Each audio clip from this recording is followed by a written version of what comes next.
Olá, pessoal, tudo bem? Vamos dar continuidade à nossa revisão de habilidades e atitudes médicas 8, onde a gente já fez, delineou alguns das temáticas ontem, como, por exemplo, a cinemática do trauma, a parte de avaliação primária e secundária no politraumatizado e a parte também das particularidades em relação ao trauma pediátrico. A gente viu algumas nuances, algumas entrelinhas que são importantes para poder levar para a prova.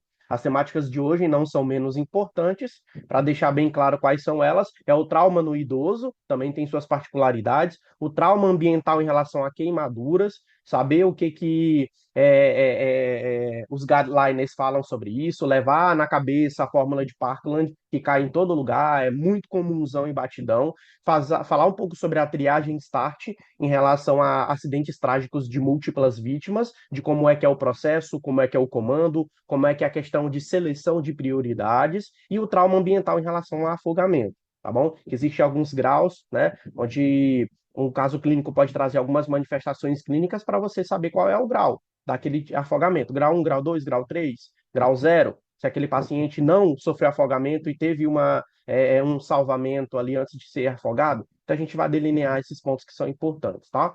Vamos começar essa parte com o trauma no idoso e as suas particularidades, que são importantes, porque o idosinho, assim como na criança, tem suas particularidades em relação à fisiologia, tá? Então, em relação a características gerais, que é muito bom importante a gente pontuar. O envelhecimento leva a mudanças estruturais, isso não é segredo, na composição corporal e no funcionamento orgânico do idoso, principalmente em relação hidroeletrolítica. O envelhecimento influencia diretamente na taxa de mortalidade, óbvio, como tem uma fragilidade óssea, por exemplo, um osso que tendencia a ser mais poroso, as fraturas ósseas eles são bem significativas e comuns em situações de trauma no idoso. Independente da idade, as intervenções necessárias no trauma grave geralmente são as mesmas. A gente já até falou sobre isso. Não importa a idade. O X ou o ABCDE ou o XABCDE é o mesmo no adulto, no idoso e na criança. Frequentemente, por questões já preexistentes, os idosos podem morrer em consequência das lesões traumáticas menos grave do que os doentes mais jovens. Óbvio, né? A questão da progressão, a questão da deterioração clínico e a gravidade do paciente idoso, ele tendencia a ser um pouco mais complexo, um pouco mais complicado de ser reversível. Então, o idosinho que tem suas características fisiológicas, por conta do processo de senescência, que significa envelhecimento, isso pode dificultar um pouco em relação às medidas fisiológicas de compensação ao trauma, o remite é um pouco mais desacelerado, a própria circunstância do envelhecimento gera algumas fragilidades maiores no idoso. Mecanismos compensatórios deficientes. Então, o que, quando era jovem, existia esse ponto positivo em relação a ser compensatório frente a traumas, quando o idoso, quando senescente, mais envelhecido, já tem algumas repercussões que possam piorar ou atrasar, né, o retorno à sua fisiologia normal frente a um trauma. A massa cerebral é menor, então a plasticidade cerebral, a plasticidade de neuroadaptação, assim como na pediatria, é totalmente o oposto. Diminuição da percepção de profundidade, por isso que é mais fácil levar quedas. Discriminação de cores também é menor, o que pode facilitar também a quedas. Reação pupilar, o que influencia diretamente no reflexo, isso também é um condicionante para traumas. Cavidade respiratória, aliás, capacidade respiratória vital também é um pouco menor devido à diminuição da complacência, elasticidade pulmonar. Isso pode gerar um sofrimento respiratório mais rápido, mais progressivo no idoso. Função renal também, ela é rebaixada, a taxa de filtração, ela tendencia a ser menor quanto mais idoso, o que em uma circunstância hipovolêmica frente a um choque hemorrágico, pode gerar também circunstâncias piores para o idoso. Perda de 5 a 7 centímetros de estatura. Deixa eu só desligar aqui os áudios rapidinho.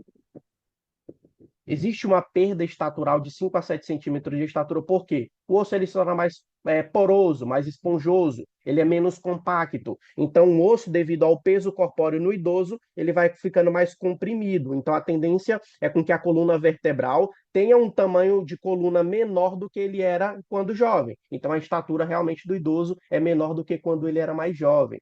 Degeneração das articulações, isso facilita traumas, fraturas. diminuição total da água corporal, o que diminui muito a regeneração, a remite, atrasa demais, audição diminuída, olfato e paladar reduzidos, produção de saliva também diminuído, atividade esofágica deglutativa diminuída, débito e frequência cardíaca diminuído. Se já tem um débito cardíaco diminuído, isso já influencia demais em qualquer tipo de choque, de qualquer alteração hemodinâmica. Secreções gástricas diminuídas, número de células corporais diminuídas, elasticidade da pele e adelgaçamento da pele diminuído. Então, se ele está com adelgaçamento mais, com a pelinha mais fina, é mais fácil fazer o que? Dermotraumas associados ao idoso. E também uma diminuição de 15 a 30% da gordura corporal. Se tem menos gorduras, você vai ter o quê? Um menos ponto de dissipação do potencial de trauma. Pegar uma pancada abdominal, a pancada potencial vai ser muito mais traumática porque tem uma capa gordurosa menor. A capa gordurosa ela auxilia como que amortecimento e dissipação de choque. Então, no indivíduos mais jovens, a dissipação do choque ela é melhor, diminuindo o trauma. Na criança e no idoso, essa capa gordurosa ela é diminuta e isso facilita com que o potencial do choque e do trauma seja maior. Bom, é importante saber sobre essas delineações. Particularidades em relação ao sistema respiratório. O que o PH-TLS traz para a gente é muito sobre essas particularidades, tá, pessoal? Então, a parte do avaliação primária, secundária, o XABCDE, a parte é tudo igual. Eu não vou ficar repetindo porque a gente já delineou isso. A gente vai trazer aquilo primariamente, secundariamente, aqui para o idoso também. O que a gente vai complementar no idoso e no pediátrico são as particularidades. A gente falou muito ontem sobre o pediátrico, sobre a frequência respiratória e a frequência cardíaca e a pressão arterial sistêmica não serem bons preditores agudos frente a um choque na criança, porque eles só deterioram depois quando há uma concentração ou perda sanguínea acima de 30%. Então, aqui no idoso também a gente tem algumas particularidades. Então, importante para complementar a avaliação do politraumatizado primário e secundário é falar sobre as particularidades, tá? Sistema respiratório do idoso. O idoso apresenta função respiratória diminuída. Enrijecimento das vias aéreas, os túbulos têm menos elasticidade e complacência para poder aerar melhor. Enrijecimento da caixa torácica, diminuindo a complacência pulmonar e os pulmões comportando menos volume de. Só desligar esse áudio aqui. Exato. E os pulmões, eles comportando menos quantidade de ar, tá bom? Outro ponto, diminuição da área de superfície alveolar, fazendo com que o sáculo alveolar comporte menos ar no seu interior, diminuindo o processo de hematose. Diminuição da capacidade de saturação da hemoglobina, ou seja, se eu não me engano, se eu não me lembro, cada molécula de hemoglobina ele consegue carregar em cada um dos seus chaveamentos 250 mil moléculas de oxigênio. Então, são quatro, uma cadeia tem quatro partes de hemoglobina, né? Que é uma proteína quaternária, então uma molécula carrega 1 milhão de moléculas de oxigênio. Tem uma taxa de saturação de oxigênio muito interessante, os indivíduos mais jovens. Agora, os idosos não conseguem carregar com tanta eficiência oxigênio. Então, isso pode, qualquer tipo de choque hipovolêmico vai repercutir em relação às extremidades com maior agressividade. A hipoperfusão, a hipoxemia, processos isquêmicos são mais progressivos e mais rápidos no idoso. Tá? E o aumento da curvatura da coluna vertebral. Obviamente, a curvatura da coluna vai ficando em forma de bambu, ele vai fazendo uma acentuação das curvaturas naturais da coluna, certo? E devido a essa curvatura natural, quando ele vai fazendo um bambu para frente, obviamente a complacência pulmonar também vai sendo diminuída. Isso tudo influencia em relação à parte ventilatória do idoso. Outro ponto, aumento do risco de aspiração, ou seja, de broncoaspirar alguma coisa. Diminuição do reflexo de tosse. A tosse é um processo de varredura muito Falta importante. você, amiga. Pessoal, Beijo. cuidado aí com os áudios ligados, tá? Por gentileza. Mas tranquilo, faz parte. O aumento o diminuição do reflexo da tosse é interessante porque, no caso negativo para o idoso, porque o reflexo de tosse funciona como processo de varredura de corpos estranhos e excesso de secreções. Como o idoso tem um reflexo de tosse diminuído, porque os receptores vão perdendo a sua efetividade, principalmente na ponta na fúrculazinha que fica a carina, que é onde bifurca a traqueia para formar os brônquios, diminui esse reflexo de retirada de corpos estranhos e secreções, facilitando com que secreções ou corpos estranhos possam fazer uma broncoaspiração, fazer uma pneumonite por síndrome de Mendelssohn e fazer uma pneumonia póstuma. Tá? Diminuição do tônus do esfíncter esofágico. Isso facilita refluxo. Se o tônus do esfíncter esofágico inferior está fazendo abertura e relaxamento, então é mais fácil o quê? O líquido que está dentro do conteúdo gástrico fazer um refluxo. O refluxo pode broncoaspirar lá em cima e fazer Mendelssohn, que é uma síndrome que pode levar a uma pneumonite e uma pneumonia. Diminuição dos cílios brônquicos, que são cílios de varredura de impurezas. Isso tudo são particularidades que dificultam a ventilação, o sistema ventilatório, o sistema respiratório e as defesas do sistema respiratório superior e inferior do idoso. Tá? Outro ponto, pessoal: alterações no contorno da face, retrações dos lábios e a reabsorção da mandíbula pode dificultar a vedação de máscara. Então, os lábiozinhos mais cerrados, a boquinha um pouco mais frágil em relação àqueles sulcos que são formados na boquinha do idoso. Então, a aeração pode não ter sua eficiência 100% e vazar nas laterais ali, como a face vai criando os traços de envelhecimento, fica mais difícil a fixação da máscara. Isso pode tornar um pouco ineficiente a ventilação por bolsa, válvula, máscara, em algumas situações mais graves. Tá? Outro ponto, sistema cardiovascular, diminuição da elasticidade arterial e aumento da resistência vascular. Se a resistência vascular periférica está aumentada, a bomba do coração tem que bater com mais força para poder vencer a pós-carga. É por isso que a fisiopatologia da hipertensão arterial sistêmica vai se instalando. Principalmente também com a idade, as placas gordurosas ateroscleróticas ou ateromatosas vão se incrustando nos cânulos arteriais, aumentando ainda mais essa resistência vascular periférica e instalando a fisiopatologia da hipertensão. Diminuição do débito cardíaco natural, a bomba ejetiva do ventrículo esquerdo perde a sua força de contratibilidade, não é tão forte quanto era antes. Então, o débito cardíaco é diminuído no idoso, não de forma patológica, mas pelo próprio envelhecimento da musculatura cardíaca. Isso já é um ponto que deve ser levado em consideração frente a um trauma do idoso que perca muito sangue. A deterioração do idoso é muito mais rápida. Então, atendimento, a gravidade, a visualização, a investigação e o manejo tem que ser mais rápido ainda no idoso, tá? O aumento do tecido fibroso também é aumentado, que aumenta muito a resistência vascular. O aumento do volume, da presença ali das partes histológicas, o que diminui o calibre dos cânulos arteriais, dificulta também e aumenta a resistência vascular periférica. Atrofia das células do sistema de condução mais do sentido elétrico, o que atrasa um pouco a eletricidade, as vias de Purkinje, o feixe atrioventricular, e começa a ter um pouco de assincronismo entre sístole e diástole. Isso dificulta um pouco a bomba cardíaca como uma musculatura em bomba sincrônica.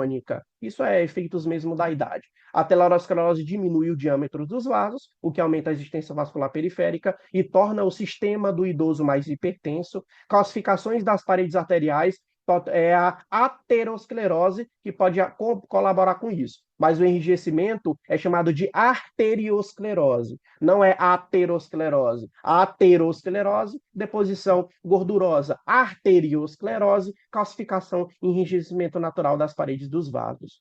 Gera uma redução na capacidade de mudança de vasodilatação e de vasoconstrição. Então, a questão da adaptação pressórica de um idoso frente a um choque hemorrágico é muito mais lento, é danificado. Então, o que acontece? Se ele está ficando mais hipotenso, alguns pontos tem que fazer vasoconstrição para tentar segurar e manter a pressão. Só que como é que vai vasoconstringir se as artérias estão enrijecidas, calcificadas por conta da arteriosclerose? Então, todo o manejo de adaptação frente a um trauma, frente a um remite, é tudo mais complexo e laborioso ou dificultoso no idoso. Sistema ainda cardiovascular, vítimas com marca-passo, mantém uma frequência cardíaca e débito cardíaco constantes, mesmo com o aumento da demanda do trauma. Por quê? O marca-passo ele se adapta muito à demanda cardíaca daquele momento. Então, se o marca-passo necessário mandar um pouco mais de pilhagem elétrica para fazer com que o coração bata com mais força, ele vai bater. Então, a tendência de pacientes que têm marca-passo é até um ponto positivo em relação a isso frente ao trauma. Se a demanda cardíaca deve ser maior, o marca-passo auxilia nisso.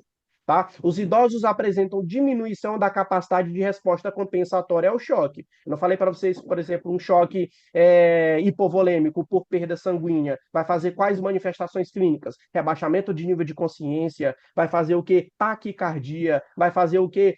Hipotensão. Esses mecanismos compensatórios são lentificados ou muito diminuídos no idoso.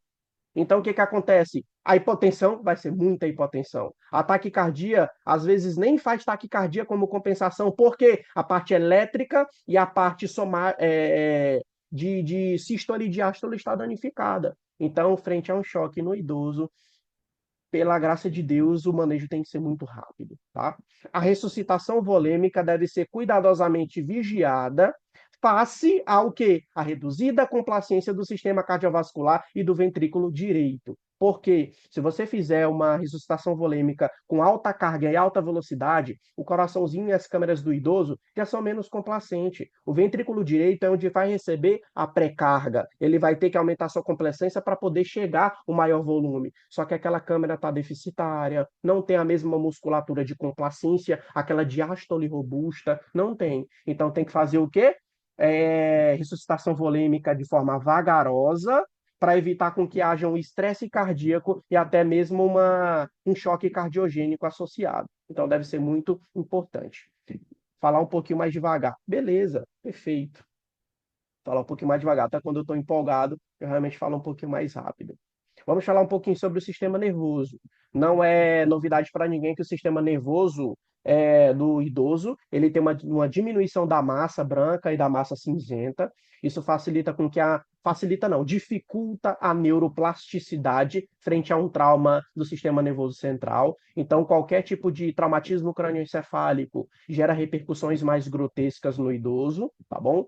A diminuição da massa cerebral e do número de neurônios, o que diminui essa neuroplasticidade, diminuição da velocidade de condução dos impulsos elétricos e nervosos, dificultando uma neuroadaptação sistêmico-periférico, porque o sistema nervoso central também está relacionado aos comandos periféricos do corpo, a partir dos seus pontos de eletricidade e ramificações elétricas periféricas. Se o sistema nervoso central está diminuto, com massa diminuída, com o número de neurônios diminuídos. Vocês sabem que tecido muscular e células musculares e células do sistema nervoso, eles não têm capacidade de regeneração como um tecido. Então, se você vai perdendo, vai perdendo. É só diminuindo. Você nasce com a quantidade e quando está idoso está bem diminuído essa quantidade. Então, a diminuição dessa velocidade de condução pode trazer repercussões mais graves em um idoso com traumatismo crânioencefálico.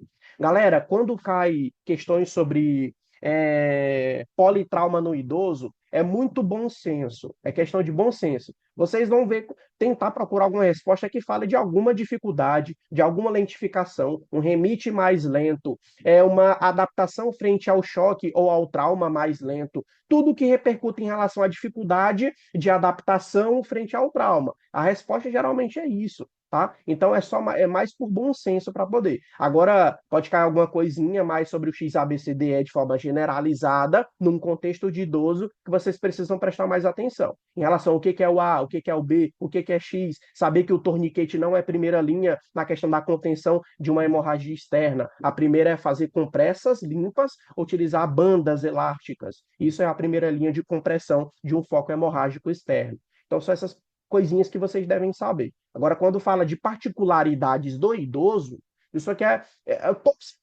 questão dessa, que com bom senso vocês conseguem acertar, tá? Outro ponto, à medida que as alterações estruturais ocorrem no cérebro, ocorre comprometimento da memória, mudança de personalidade e déficits funcionais. Então, comprometimento de memória, mudança de personalidade, podendo trazer um idosinho até mesmo uma demência frontotemporal, que gera uma agressividade. Isso pode fazer com que o estilo de vida do idoso seja um pouco mais de risco e o possa levar a traumas maiores e com maior facilidade, tá bom? E esse déficit funcional também pode piorar a função motora, facilitar quedas. Tá? Alterações sensoriais são grandes facilitadores de traumas ou de quedas associadas, diminuição da audição e da visão, diminuição da percepção dolorosa, especialmente em pacientes portadores de diabetes. Lembra do pezinho diabético que a gente delineou lá no sábado passado, há uma semana atrás, parte 1 e parte 2? Falamos bastante do pé diabético. E não se esqueça que, frente à dor neuropática, a pregabalina é a nossa primeira linha terapêutica. Só lembrando aí sobre um pouquinho lá de pé diabético na parte de cirúrgica. Sistema músculo-esquelético no idoso, desmineralização óssea, o que facilita fraturas, de desidratação dos discos intervertebrais, o que facilita muito a formação de hérnias discais e dolorosidade, piora da qualidade de vida, perda de massa muscular, o que facilita também traumas com maior gravidade, menos massa muscular, maior impacto de trauma, pior a repercussão traumática nesse idoso. Diminuição da amplitude de movimentos articulares. Se tem movimentos articulares limitados, facilita a queda. Enrijecimento da coluna vertebral, o que desestabiliza um pouco a questão do equilíbrio, facilitando quedas e traumas. Estreitamento do canal medular. Esse estreitamento do canal medular vai começando a tornar, como é que eu posso dizer?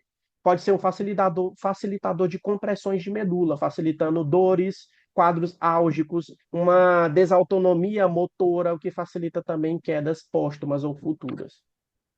Alterações da pele no idoso, galera.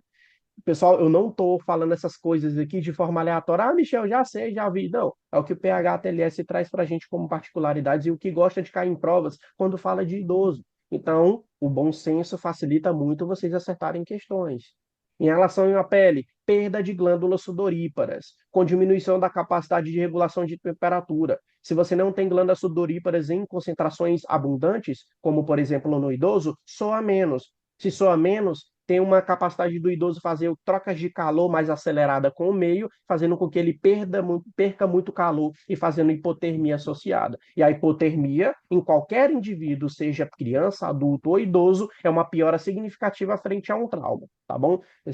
Temperaturas diminutas não são interessantes, porque desaceleram muito o metabolismo, tá? E vai desacelerar também as respostas frente ao trauma, como a remite, diminuindo, desacelerando uma possível recuperação póstuma, tá? Perda de glândulas sebáceas, tornando a pele mais seca e descamativa, o que facilita muito traumas em relação à insolação, em relação a qualquer tipo de queimadurazinha simples, pode fazer já uma queimadura de segundo grau, porque as camadas corneana, camada de tecido morto da pele, está sendo mais delgada, é mais fácil retirada, a descamação da pele, o que facilita traumas e lesões dérmicas. A pele se torna mais fina devido à alteração do tecido conjuntivo. O tecido conjuntivo é um dos tecidos que fazem parte do sistema de proteção da pele. Levando em consideração que a pele, pessoal, faz parte do sistema nervoso imunológico adaptativo. É uma das nossas primeiras barreiras de defesa do corpo. E sistema renal? O que tem a ver com o remite? O que tem a ver com o trauma? Tudo, galera. O que acontece?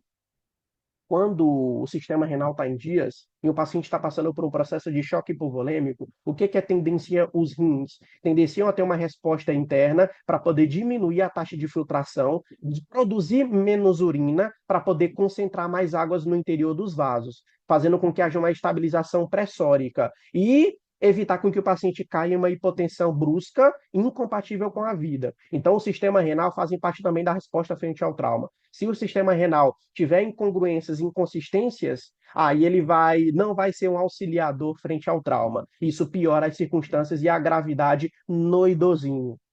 Então, olha só, redução dos níveis de filtração e capacidade de excreção renal. Isso é importante. Sistema imunológico, não tem nem tanto segredo. Redução da sua atividade é igual a predisposição a infecções, principalmente a traumas abertos, que podem. Um osso exposto pode ser um facilitador para poder produzir uma osteomielite associada, um processo séptico. Então, traumas em idosos podem repercutir com pioras e situações secundárias que não são interessantes. A própria circunstância do trauma já é grave para o idoso. Ainda mais repercussões póstumas e secundárias ao trauma vão piorar ainda mais o prognóstico e a sobrevida desse idoso. Na avaliação primária, bonitinho, a gente já falou sobre a parte do ABCDE, agora a gente só vai delinear de forma particular e direta em relação ao idoso. Via aérea, é muito importante verificar a cavidade oral e verificar a procura de dentaduras ou outros corpos estranhos. Vai que uma dentadura, uma parte dela rachou por conta de uma pancada na face e ele aspirou um dente, dois dentes, então tem que verificar sempre a cavidade oral em busca de dentaduras ou parte da dentadura. Ah, Michel, isso não cai em prova. Quem disse que não cai? É um detalhezinho que cai e você precisa saber. Você pensa que é tanta besteira, mas não é.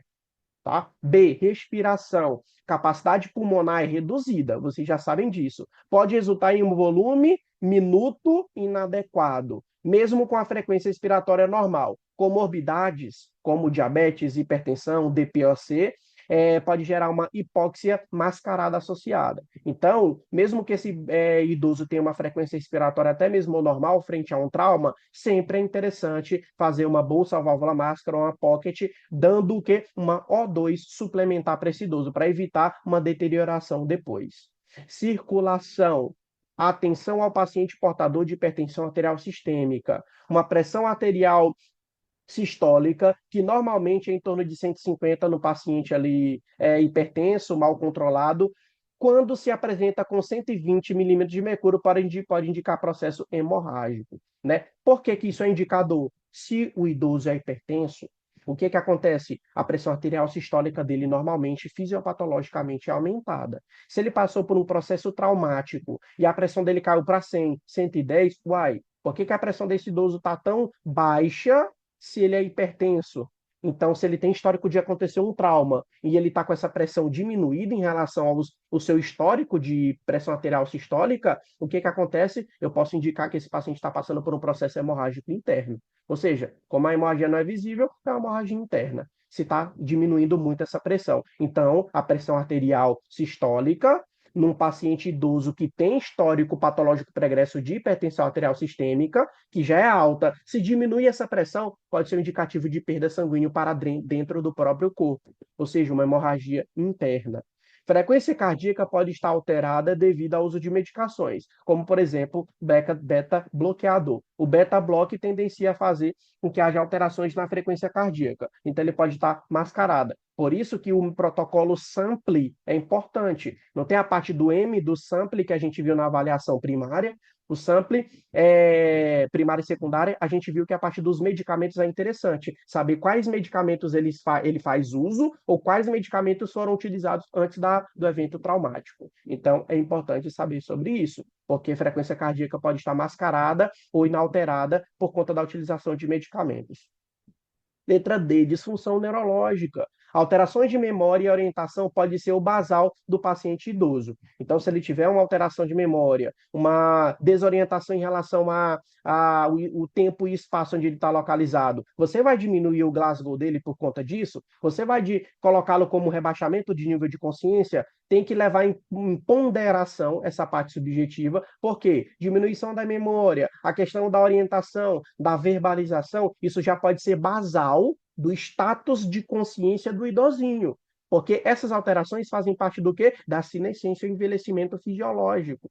Então tem que levar a ponderação para poder não reduzir muito esse Glasgow do paciente. Aí você fazer um diagnóstico errado de Glasgow e fazer uma conduta errada e um manejo errado, tá? Então leve em consideração que o basal do idosinho já é uma orientação diminuída, já é uma memória diminuída.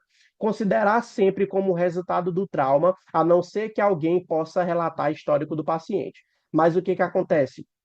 Se esse idoso vem com essas alterações de memória, vem com essa desorientação, a gente nunca vai pensar que, primeiro, que é por causa dele ser um senhorzinho, tá? A gente sempre leva em consideração o pior. O que, que eu vou levar em consideração o pior? Que aquela alteração e desorientação foi por conta do trauma. A gente sempre vai levar em consideração o pior, porque se realmente for causa do pior, eu vou manejar de forma correta, tá bom? Então, você nunca vai pecar por excesso nesse tipo de situação no manejo do idoso, tá bom? Aí depois que a filha, o responsável vem e fala, não, ele já é assim mesmo, ele já fala arrastado e tudo, aí tu, não, tranquilo, certo, beleza, sem problemas. Melhor ainda, que não foi por conta do trauma em si.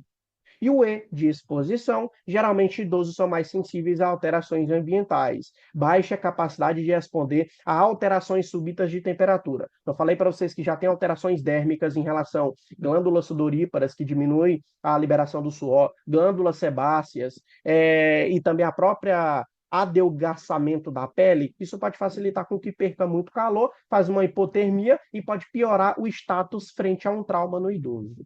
Avaliação secundária no idoso sobre as suas particularidades. Pontos que são importantes a destacar de acordo com o PHTLS. Disfunção nos mecanismos compensatórios. Então, tem uma alteração ou demora na resposta à doença. Isso é natural.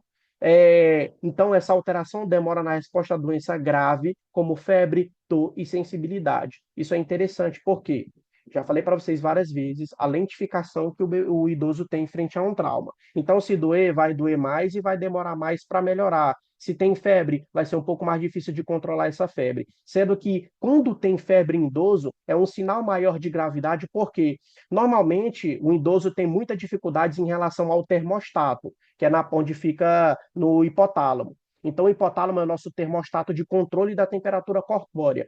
Com o envelhecimento, esse termostato ele vai perdendo a sua sensibilidade, fazendo com que até os idosos, frente a uma tuberculose e outras doenças infecto-contagiosas, nem tenham tanta febre. Quando a febre aparece, é porque realmente o negócio está perigoso, tem um sinal ali vermelho que deve ser ligado, tá? Se idosinho apresentar febre, ligue o sinal vermelho que tem alguma complicação acontecendo, tá?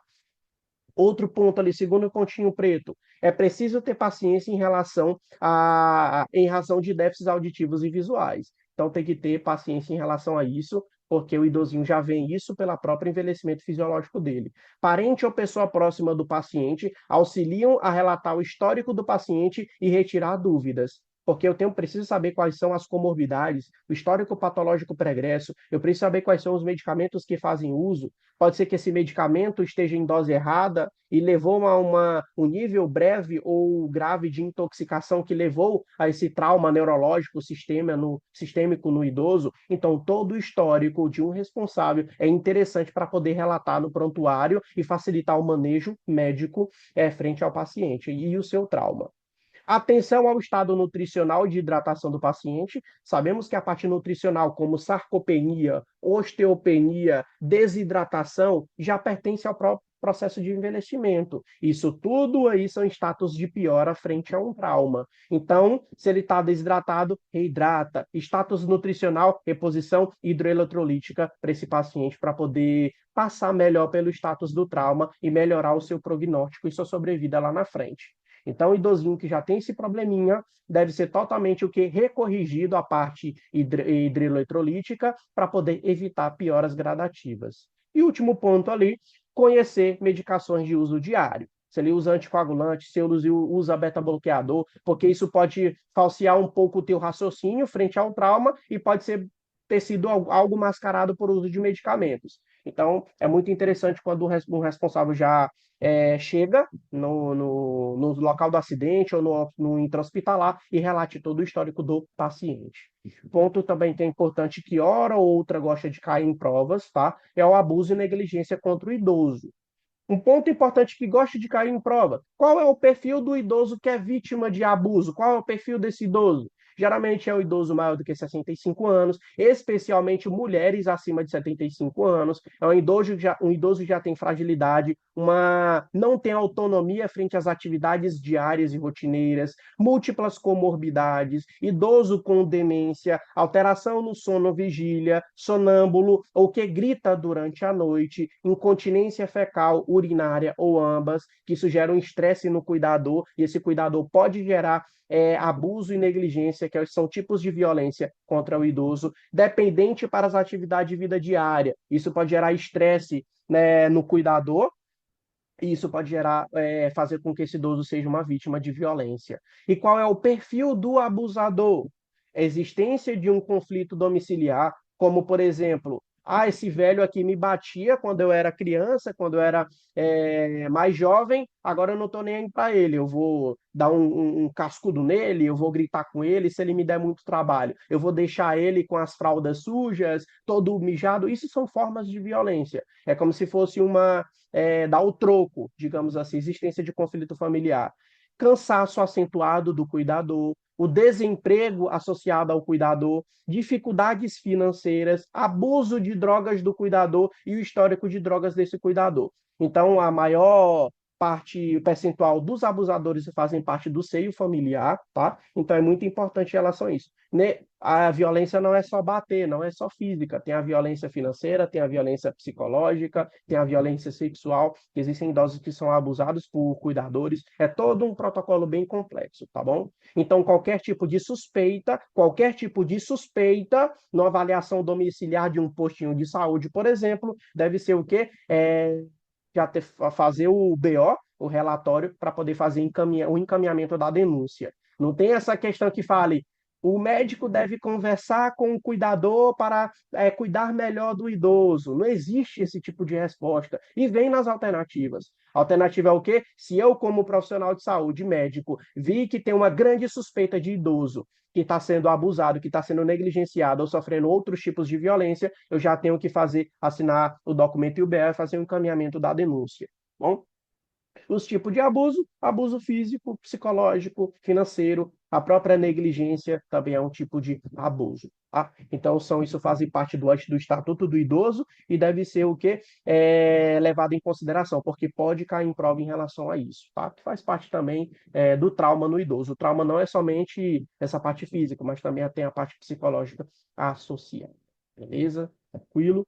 Respirem bem. Sabe, sei que é um sábado aí pela manhã, mas a aula está sendo gravada, tranquila, está disponibilizada para você de forma mais rápida, certinho? Vamos falar agora de um assunto que é muito bacana, que eu gosto, que é sobre queimaduras.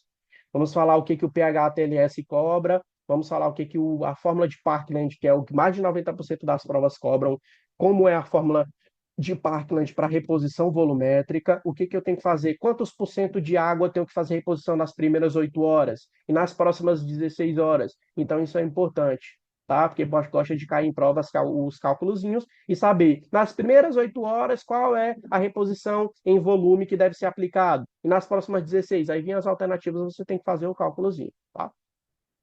Sobre a parte anatômica, é importante, a pele é composta por 3 camadas de tecido. Rápido, pessoal, só para deixar organizadinho a parte conceitual, tá? A epiderme, que é a camada mais externa, formada somente por células epiteliais.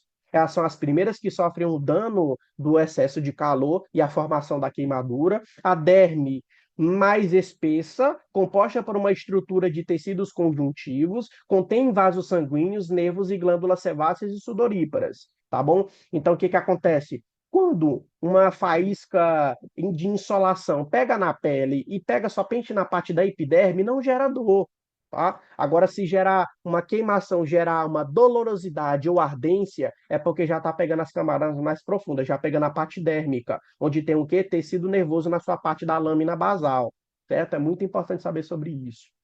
A parte cutânea ou subcutânea, é composto por tecido elástico, tecido fibroso e depósito de gordura, que é a hipoderme. Tá? Condições e traumas relacionados ao calor. As lesões pelo calor nas mãos, nos pés, na genitália, na face e que circundam completamente áreas do corpo são as de alta prioridade. Tá? Por quê? Como mãos, pés, a face são tecidos mais delicados e mais delgados do que a parte do braço, do abdômen, das costas, que já são tecidos mais robustos, então tem que ter uma maior. Se o paciente levar uma queimadura no rosto, caramba, já é um sinal enorme de gravidade e deve ser manejada da forma mais rápida, principalmente para evitar deformidades, para evitar uma deterioração maior desse paciente. Primeiro, trauma por queimadura. É a quarta causa de mortalidade por trauma. É a quarta causa de mortalidade por trauma é queimadura. Lesões por inalação, importante causa de mortalidade. Quando esse paciente está no ambiente que está pegando fogo, ele fez lesões de queimadura de primeiro, de segundo grau e está fazendo tosse carbonácea. É um indicativo de intubação orotraqueal, mesmo que esse paciente esteja consciente. Eu repeti isso na aula de ontem. Traumas da árvore traqueobrônquica são causados geralmente por gases superaquecidos, que são inalados, e traumas pulmonares são causados por produtos químicos. Então, essa deterioração ventilatória hipoxêmica pode ser muito mais progressiva frente ao paciente que fez inalação de monóxido de carbono, fora o processo de intoxicação por monóxido de carbono. Bom, mecanismo primário do trauma pode gerar um processo de coagulação de proteínas locais, tá? Grande causa de mortalidade, inalação dos subprodutos da combustão dos objetos que pegaram fogo, gases tóxicos ou longos períodos em hipóxia. Vítima de incêndio em local fechado, sempre considerar como tendo monóxido de carbono no sangue. Local fechado, pegou fogo objetos, sempre tem combustão incompleta, gerando monóxido de carbono inalado. Monóxido de carbono tem uma grande capacidade de intoxicação, por quê? Por incrível que pareça, o monóxido de carbono ele tem uma afinidade pela hemoglobina maior do que do próprio oxigênio. Então, ele consegue substituir o oxigênio, dessatura a hemácia e vai carreando monóxido de carbono, diminuindo a saturação superficial da hemácia. Você vai carregar menos oxigênio, vai levando hipóxia tecidual e vai degradando o teu sistema como um todo. Então é importante saber se esse paciente está passando por traumas, intoxicação gerada por grande inalação de monóxido de carbono. Características das queimaduras. Zona de coagulação local da queimadura. É uma zona de maior destruição do tecido. É um tecido morto que sofre necrose, não tem mais regeneração. Ele vai ser substituído por quê? Por cicatrização fibrótica. Nunca mais aquele tecido vai ter a sua função normal e vital. Vai ser substituído por um tecido cimentante, que no caso é o colágeno. Zona de estase, células lesadas, mas não de forma definitiva. Tecido pode ser recuperado, não tem necrose nessa localidade. Gelo é um erro aplicar gelo em zonas de queimadura, porque pode gerar vasoconstricção no tecido e aumentar a lesão. Se você tem uma lesão por queimadura, qual é o principal mecanismo hemodinâmico para poder fazer uma reconstrução e recuperação daquele tecido, Michel? Vascularização. E a vascularização tem que vasodilatar para poder aumentar o fluxo sanguíneo, chamar mais fibroblastos, miofibroblastos, para poder fazer o processo de tamponamento e recuperação tecidual.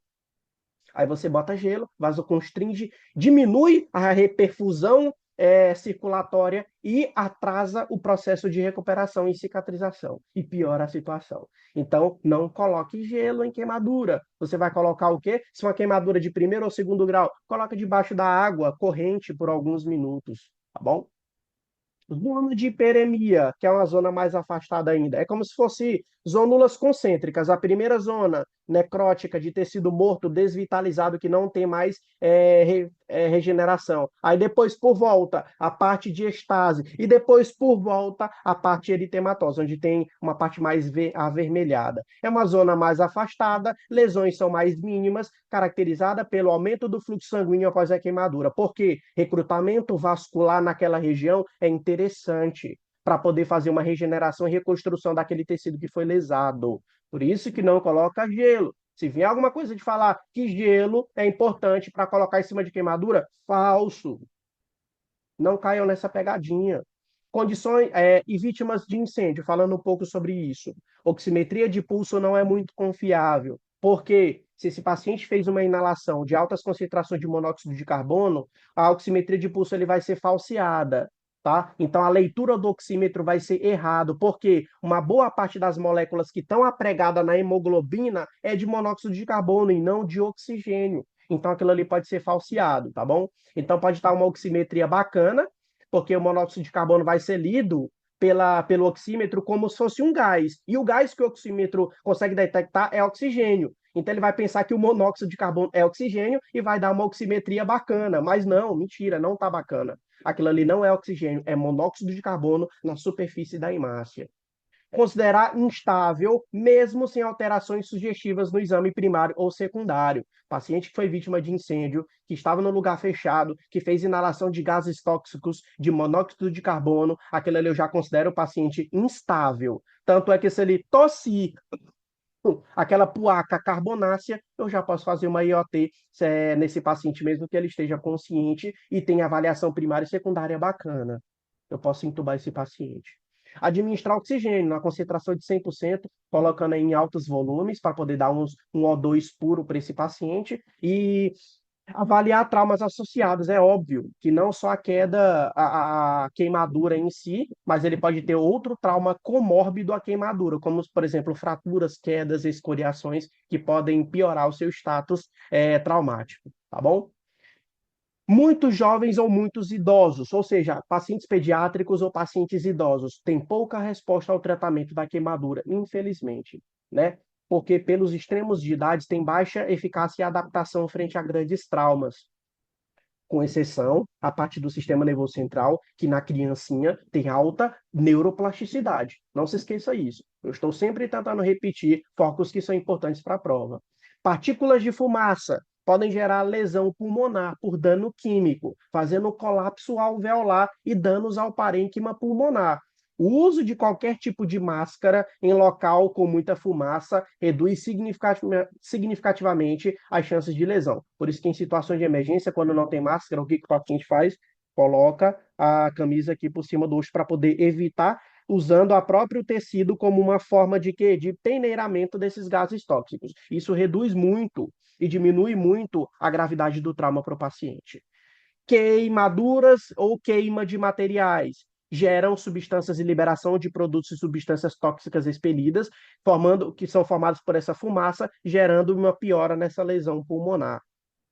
Agora sim, agora é importante demais, porque a partir disso aqui dá para poder fazer os cálculos de Parkland e o cálculo que são preditos pelo PH-TLS. Galera, não tem como fugir do decoreba. Não tem como fugir do decoreba. Vocês vão ter que saber e decorar as porcentagens das áreas corpóreas no adulto, das áreas corpóreas também na criança, tá bom? No adulto e na criança, os pedaços de divisão anatômica são as mesmas porcentagens totais. Só que existem algumas divisões que são diferentes, como, por exemplo, as nádegazinhas do bebezinho aqui, ó. Aqui já conta como um todo no adulto. Então, isso aqui é muito decoreba. Deixa eu pegar aqui meu pincel para a gente poder falar um pouco sobre a melhor.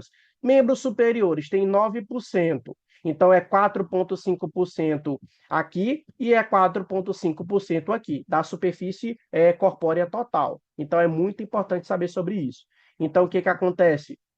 A gente tem que saber fazer essa soma, porque se falar lá no caso clínico que o paciente queimou a parte da frente do braço e a perna direita toda, você tem que saber qual é a porcentagem completa daquele braço e a porcentagem completa daquela perna. Se eu sei qual é a porcentagem do braço e a porcentagem da perna, você soma a porcentagem total para colocar na fórmula multiplicativa de Parkland, ou na forma multiplicativa da fórmula que o PH-TLS traz para a gente. Tá bom? Então, o que é importante nos membros superiores? 4,5% na parte anterior e 4,5% na parte posterior. Então, um braço completo aqui vai pegar o quê? 9%. Então, a parte de trás do braço, 4,5%. A parte da frente do braço, 4,5%. Se falar no caso clínico para vocês que ele queimou o braço direito por completo, então foi 4,5 na parte anterior e 4,5 na parte posterior. Então já tenho 9% para colocar no meu cálculo. E se ele falou que teve ainda mais a perna toda, então vamos para os membros inferiores, são 18%, uma perna só.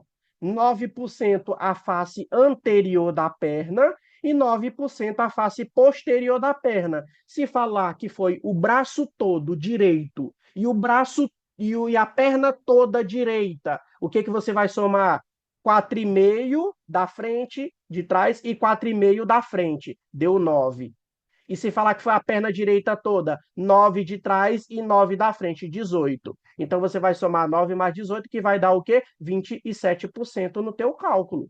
Então, Michel, eu tenho que decorar isso para poder acertar na multiplicação lá da fórmula? Com certeza.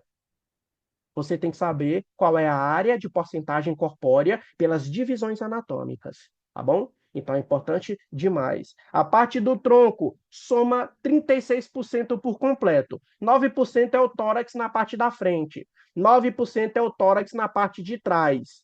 9% é a parte do abdômen, que é a parte frontal aqui do ventre, e 9% é a parte de trás do lombo das costas.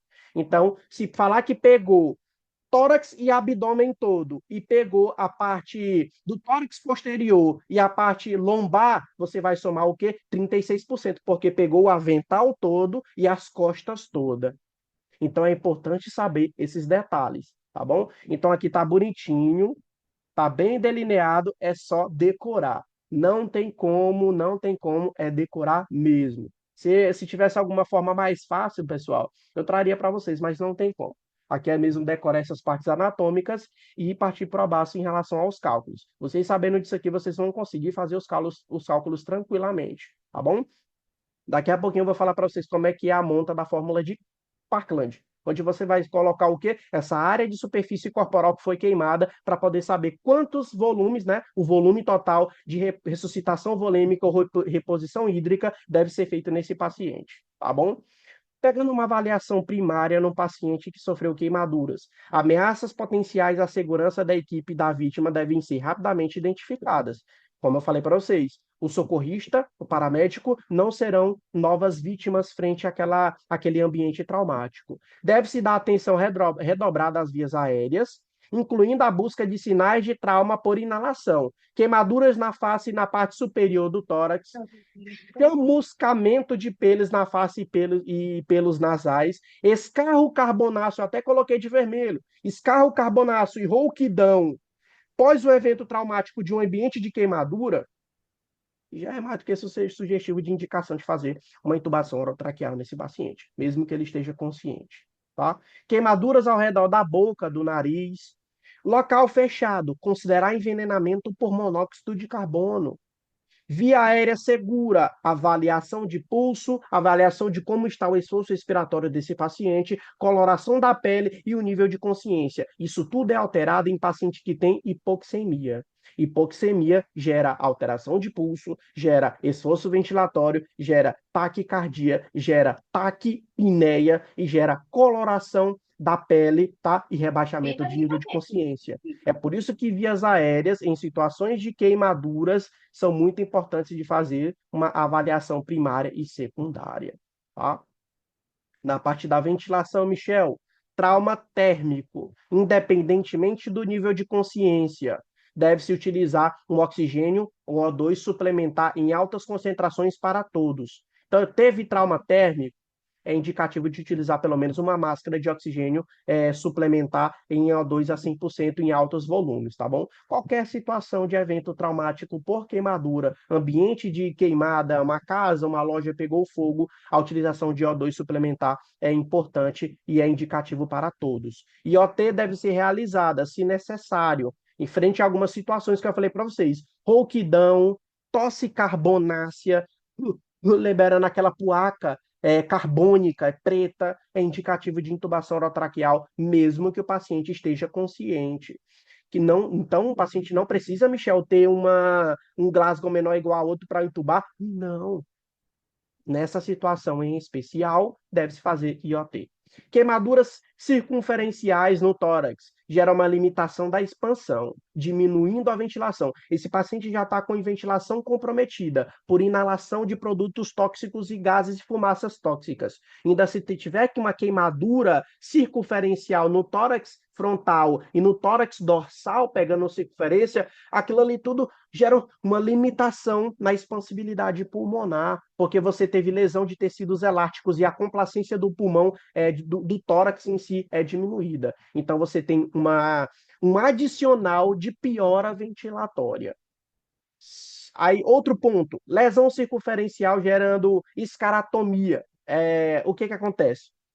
Essa escaratomia são técnicas que podem ser retiradas para poder fazer uma redução, uma tiragem daquela escara para poder tirar aquele tecido desvitalizado que foi passado por um processo de queimadura. Aí tem que passar por um processo de formação de retalho. Isso aí eu creio que você já deve ter visto um pouco em cirúrgica do sexto período. A zetaplastia, formações de retalho, retirada autóloga de algum tecido para poder repor aquela escara que foi retirada. Então, isso é uma das técnicas que podem ser utilizadas frente a pacientes que passaram por queimaduras mais graves, tá? Mas raramente é necessário e é realizado principalmente após as 6 horas da queimadura, né? Então, por exemplo, a queimadura foi muito feia, muito grande aqui no braço, fez um enrijecimento, uma compressão, puxando todo aquele tecido, você faz um corte, escaratomia faz um corte para poder liberar aquele tecido e ele respirar melhor. Então, o processo de escaratomia pode ser utilizado, mas nem sempre é feito, tá bom? É raramente utilizado. A parte circulatória, que é o nosso C da avaliação primária. A queda do volume sanguíneo associada à queimadura geralmente leva de 6 a 8 horas, devido ao edema. Lembra que a superfície do corpo foi queimada. O que, que a tendência a acontecer? Osmoticamente é para a água e para a localidade. E não é osmoticamente. É fisiologicamente a água tem que ser encaminhada para locais de mais alta temperatura para resfriar. Então a água começa a sair dos tecidos e dos vasos indo para as zonas de queimadura e a tendência é aumentar o edema naquela localidade e desidratar o tecido, e desidratar o líquido que fica no interior do plasma. É por isso que pacientes que sofrem queimaduras têm que passar por um processo de quê? De reidratação e reposição hídrica, uma reposição volêmica pela fórmula de Parkland, que eu vou explicar para vocês daqui a pouquinho, certo?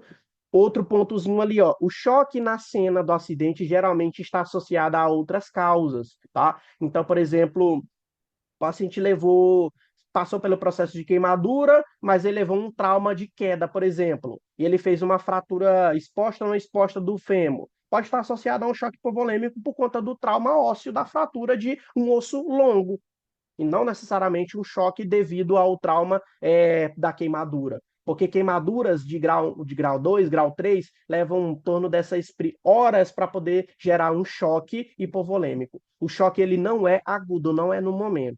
Tá?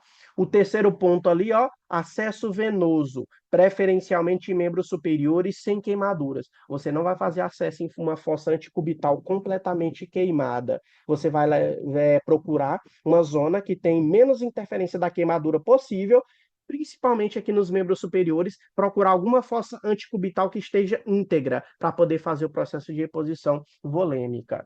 Se o acesso em sítio queimado, preferir cateter longo para evitar deslocamento devido ao edema. Se você botar um catetezinho muito fino em uma zona de edema, ele pode dançar meio aquele líquido flutuante e você perder o foco de reposição hídrica e jogar mais água para o tecido edemaciado e o tecido ficar mais edemaciado ainda. Então, se for para poder uma queimadura de grande extensão que não tem nenhuma área íntegra do corpo, você obviamente vai ter que colocar a catéter na área queimada, não tem como, inevitável. Só que coloque um catéter um pouco mais longo para tentar conseguir uma penetração maior, mais profunda no interior venoso, para poder evitar a perda desse cateto e piorar o edema local, o local ali que está acontecendo, tá bom?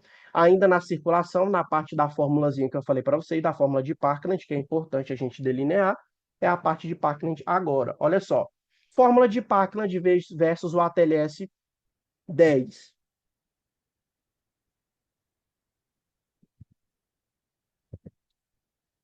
O ATLS 10, pessoal, atualização, fala o quê? A reanimação com fluidos deve ser iniciada com 2 ml de ringue lactato, vezes o peso do corpo do doente, em quilos, vezes a porcentagem diária de superfície de corpo queimado, que é o ASCQ, a área de superfície corporal queimada. Isso é o que o PH-ATLS, o ATLS traz para a gente. Beleza. É o quê? É 2 vezes o peso em quilo vezes a superfície, área de superfície corpórea queimada. Então, por exemplo, se a área foi 9%, vai ser 9 vezes 2 vezes 70, que é os 70, por exemplo, o médio aí de peso corpóreo que a gente mais usa na literatura. Beleza, de acordo com a PHTLS, essa é a fórmula, é 2. Mas a gente sabe que as últimas atualizações e o Parkland modificado, as utilizações em termos de prova, é a utilização de 4 no lugar desse 2.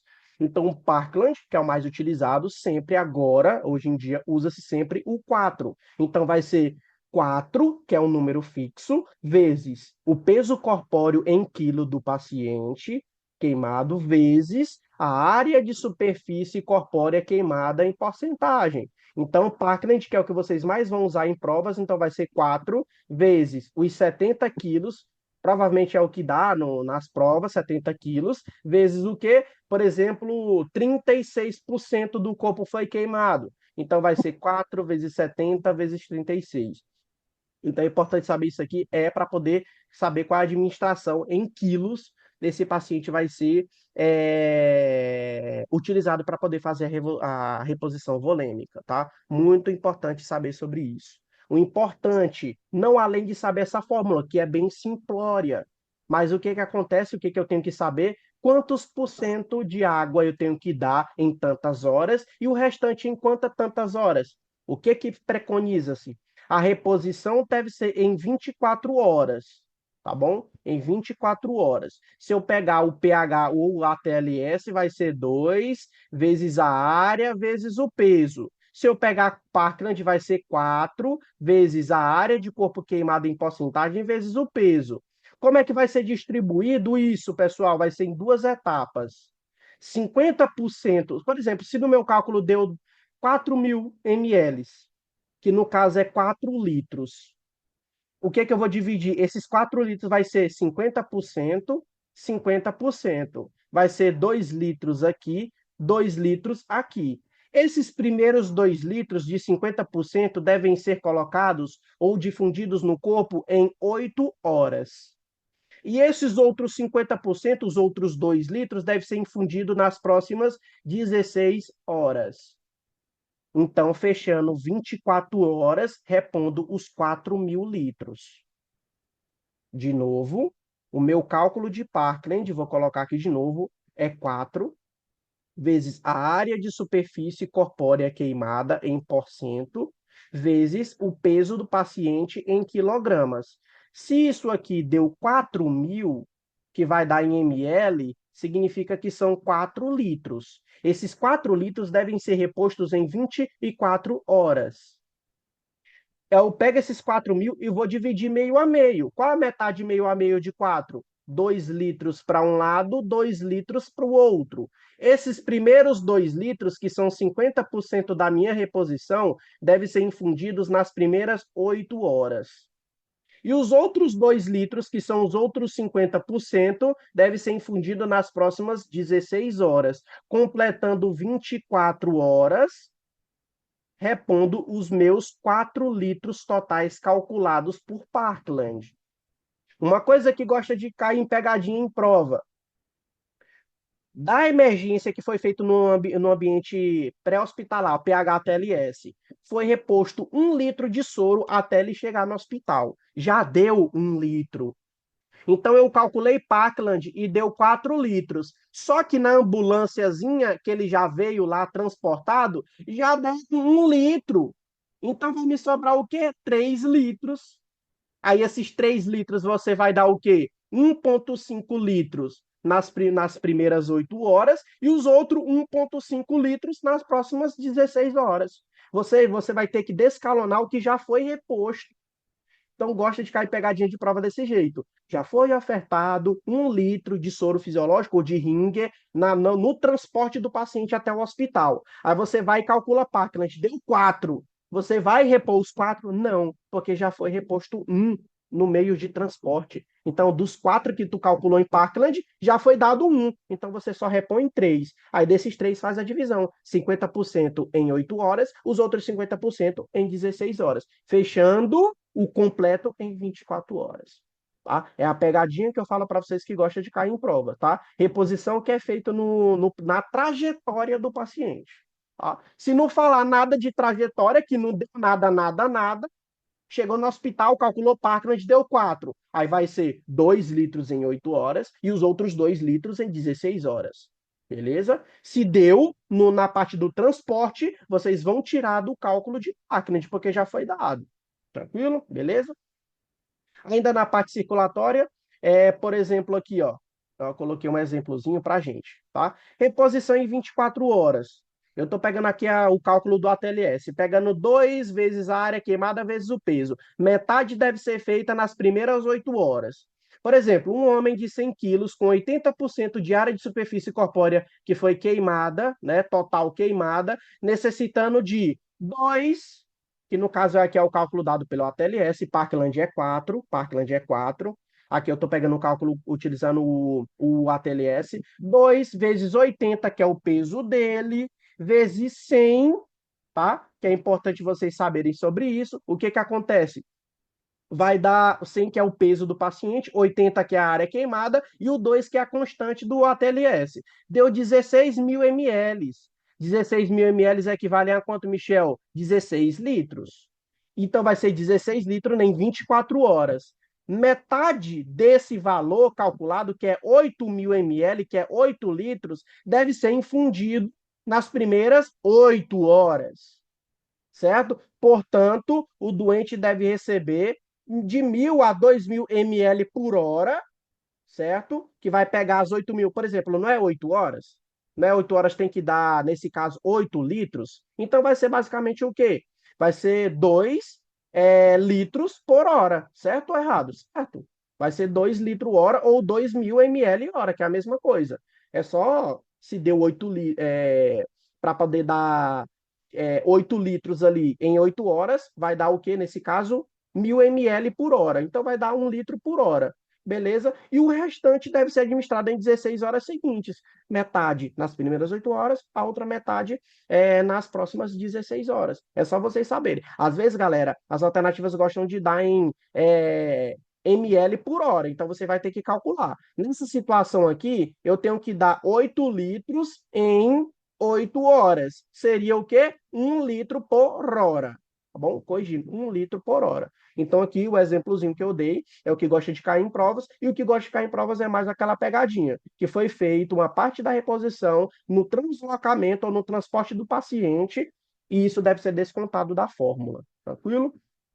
Como é que eu faço o tratamento da dor no paciente com queimaduras? Queimadura de terceiro grau pode se tornar indolores, por quê? Porque você já fez uma queimadura de tão grau extenso e profundidade que você fez queimou os chicotes nervosos periféricos ou portões da dor, se tornando até indolor naquela situação devido à destruição dessas terminações nervosas. Queimaduras de segundo grau são muito dolorosas, porque está começando a pegar a parte superficial das terminações nervosas, não destruiu elas, apenas estimulou elas ainda mais. Então, queimadura de segundo grau é muito doloroso, tem aquela sensação de queimadura muito grande, né? A de primeiro grau não dói. Por que, Michel? Porque só pega epiderme. Epiderme não tem tecido nervoso, tá? Qualquer analgesia via venosa, dipirona via venosa, tramadol via venosa, qualquer analgesia via venosa, paracetamol intravenosa, de boa, intravenosa, sendo intravenosa, está tranquilo. Não há evidências que suportem o uso de compressas frias e úmidas para reduzir a dor, embora cause alguma sensação de alívio. Então, botar uma manta fria, algo geladinho, pode dar uma sensação de alívio, mas isso não existe evidências que repercutem como uma forma analgésica bem colaborativa. Alivia um pouquinho, mas não é, meu Deus, é utilizado como terapêutica colocar uma compressa fria, não. Devem cobrir apenas 10% da superfície de corpo queimado, até 10 a 15 minutos no máximo, para evitar hipotermia, tá? Então você não vai colocar uma compressa gelada em 100% da queimadura, só em uma partezinha dela, para dar uma sensação de alívio, tá? E não deixar por mais de 15 minutos, para poder evitar o que? Hipotermia. Se você deixar aquela zona de queimadura muito fria, você pode fazer troca de calor, e pode piorar ainda mais a dolorosidade e a lesão e lentificar ainda mais o processo de cicatrização da queimadura. Cuidados com ferimentos. Todo o tecido queimado deve ser coberto por compressas secas e não aderentes, para não grudar. O paciente deve ser envolvido em lençóis secos, limpos e estéreis, porque se tiver alguma manta, alguma coisa suja, você tem um portão de abertura piodérmica. Pode fazer uma porta de entrada para bactérias da própria microbiota da pele e do pano sujo que você botou, fazendo até repercussões secundárias, fazendo uma osteomielite, dependendo da profundidade da queimadura.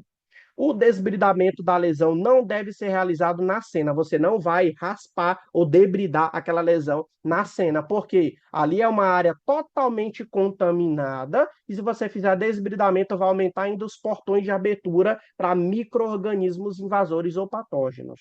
Pomadas antibióticas não devem ser utilizadas na hora da cena, só depois que ele foi manejado, que a ferida foi limpa, aí você está em um ambiente mais esterilizado, pode utilizar uma pomada antibiótica, tá bom? Vários cobertores devem ser colocados sobre os curativos estéreis para manter a temperatura do doente, porque a zona de queimadura é uma zona de perca de calor muito intensa. Isso pode piorar a remite do local. Então, é muito interessante você manter a normotermia do paciente entre 36,5 e 37,5 graus. Queimaduras potencialmente críticas. Pacientes devem ser encaminhados para o centro de atendimento especializados em queimados. Se lesão por inalação. Uma queimadura não precisa ser externa, pessoal. Uma inalação de ar em um ambiente muito superaquecido pode fazer queimaduras internas. Queimadura de segundo grau, com mais de 10% da área de superfície corpórea queimada. Queimadura de terceiro grau sempre devem ser encaminhadas para atendimento especializado. Queimaduras em faces, mãos, pés, genitália, períneo e grandes articulações. Queimadura elétrica, queimadura química, queimadura em pacientes com comorbidades graves. Crianças queimadas é um sinal de gravidade enorme que deve ser encaminhado para o serviço de especializado de forma rápida. Pacientes que necessitam de cuidados especiais, que têm uma diminuição da sua autonomia, também é um ponto de complicação e deve ser encaminhado para atendimento especializado, tá bom? Qual é a classificação da queimadura, Michel? Pode cair uma questão ou outra sobre isso? Pode, então é importante. Queimadura de primeiro grau, Michel, o que é? Atinge a epiderme, camada mais superficial da pele. Apresentação com vermelhidão, não tem bolhas, é mais discreto, um inchaçozinho local. A dor pode estar presente? Pode, porque existem alguns especializações de membrana que tem uma função de fazer conexão direta com o tecido periférico e pode gerar algum grau de dolorosidade ou aquela sensação de queimação mesmo, aquela sensaçãozinha ruim de queimado. Quando tu belisca o dedo no ferro ou belisca a ponta do braço no fogão, aqueles ali são queimaduras ali, a maior parte das vezes de primeiro grau. Mas se aparecer bolhas, com alto índice de hidratação, que aquela bolha ela vai inchar, vai entrar água para poder manter uma troca de calor com a lesão. Então, não estourem bolhas. As bolhazinhas são sistemas de proteção para poder fazer o quê? Um refrigeramento naquela zona, uma resfriagem naquela zona de queimadura. Aquela bolhazinha, ela é protetiva. Deixa ela estourar por si só, tá bom? Segundo grau, atinge a epiderme e parte da derme, segunda camada da pele, a presença de bolha e a dor é muito mais acentuada porque fez uma maior lesão nos tecidos periféricos ali nervosos. Não é a lesão completa, é uma lesão de hiperestimulação, gerando uma dolorosidade maior. Terceiro grau, atinge todas as camadas da pele, pega músculos e ossos. A dor é ausente porque você estipou as terminações nervosas devido à profundidade da queimadura. Só porque não tem dor quer dizer que é melhor? Nunca. É uma lesão muito mais grave, muito mais profunda, que pode gerar osteomielite secundária, tá bom? Então, queimadurazinha ali, ó, por exemplo, de primeiro grau, são superficiais, pega na epiderme, tem eritema, que é a vermelhidão e dor, principalmente por conta de insolação, aquela queimadurazinha de praia, queimadura de primeiro grau. Queimadura de segundo grau, são espessura mais parcial, epiderme e derme, faz eritema e também flictemas, que são associadas com essas boliosidades, uma dor intensa e uma perda significativa de líquido. Por isso que a bolha ela deve ser formada para poder resfriar aquela localidade. Queimadura de terceiro grau, espessura total da pele, pegando epiderme, derme e hipoderme. Epiderme, derme e hipoderme, como eu acabei de falar. Aparência chamuscada ou em couro. Enchimento capilar ausente, porque você já pegou também, além das terminações dolorosas que não existem mais, que foram danificadas pela queimadura de terceiro grau, você também pode pegar o quê? A vascularização daquela localidade. Então, o tempo de enchimento das extremidades vão estar diminuídos, porque você fez uma afecção, por exemplo, dessa figura, nessa parte aqui, ó, do dorso da mão, fazendo com que haja lesão direta nos vasos de transmissão da circulação periférica. E queimadura de quarto grau, epiderme, derme, hipoderme, subcutâneo e os tecidos mais profundos, como muscular e ósseo. Já não é nada interessante, porque você tem uma gravidade de lesão absurdamente alta. Queimaduras químicas, a gente já está terminando, geralmente por substâncias cáusticas, gera uma lesão por coagulação. O socorrista deve utilizar luvas, aventais e óculos de proteção para poder evitar com que se queime também na operação e manejo. Lavagem abundante da área atingida. Remover toda a roupa do paciente, porque a substância pode ficar aderida à roupa e fazendo um ciclo de lesão. Aderiu à roupa e a roupa está tocando na pele, vai gerando novas lesões de queimadura. Agentes neutralizantes não podem ser jogados e utilizados nas queimaduras químicas. Por quê?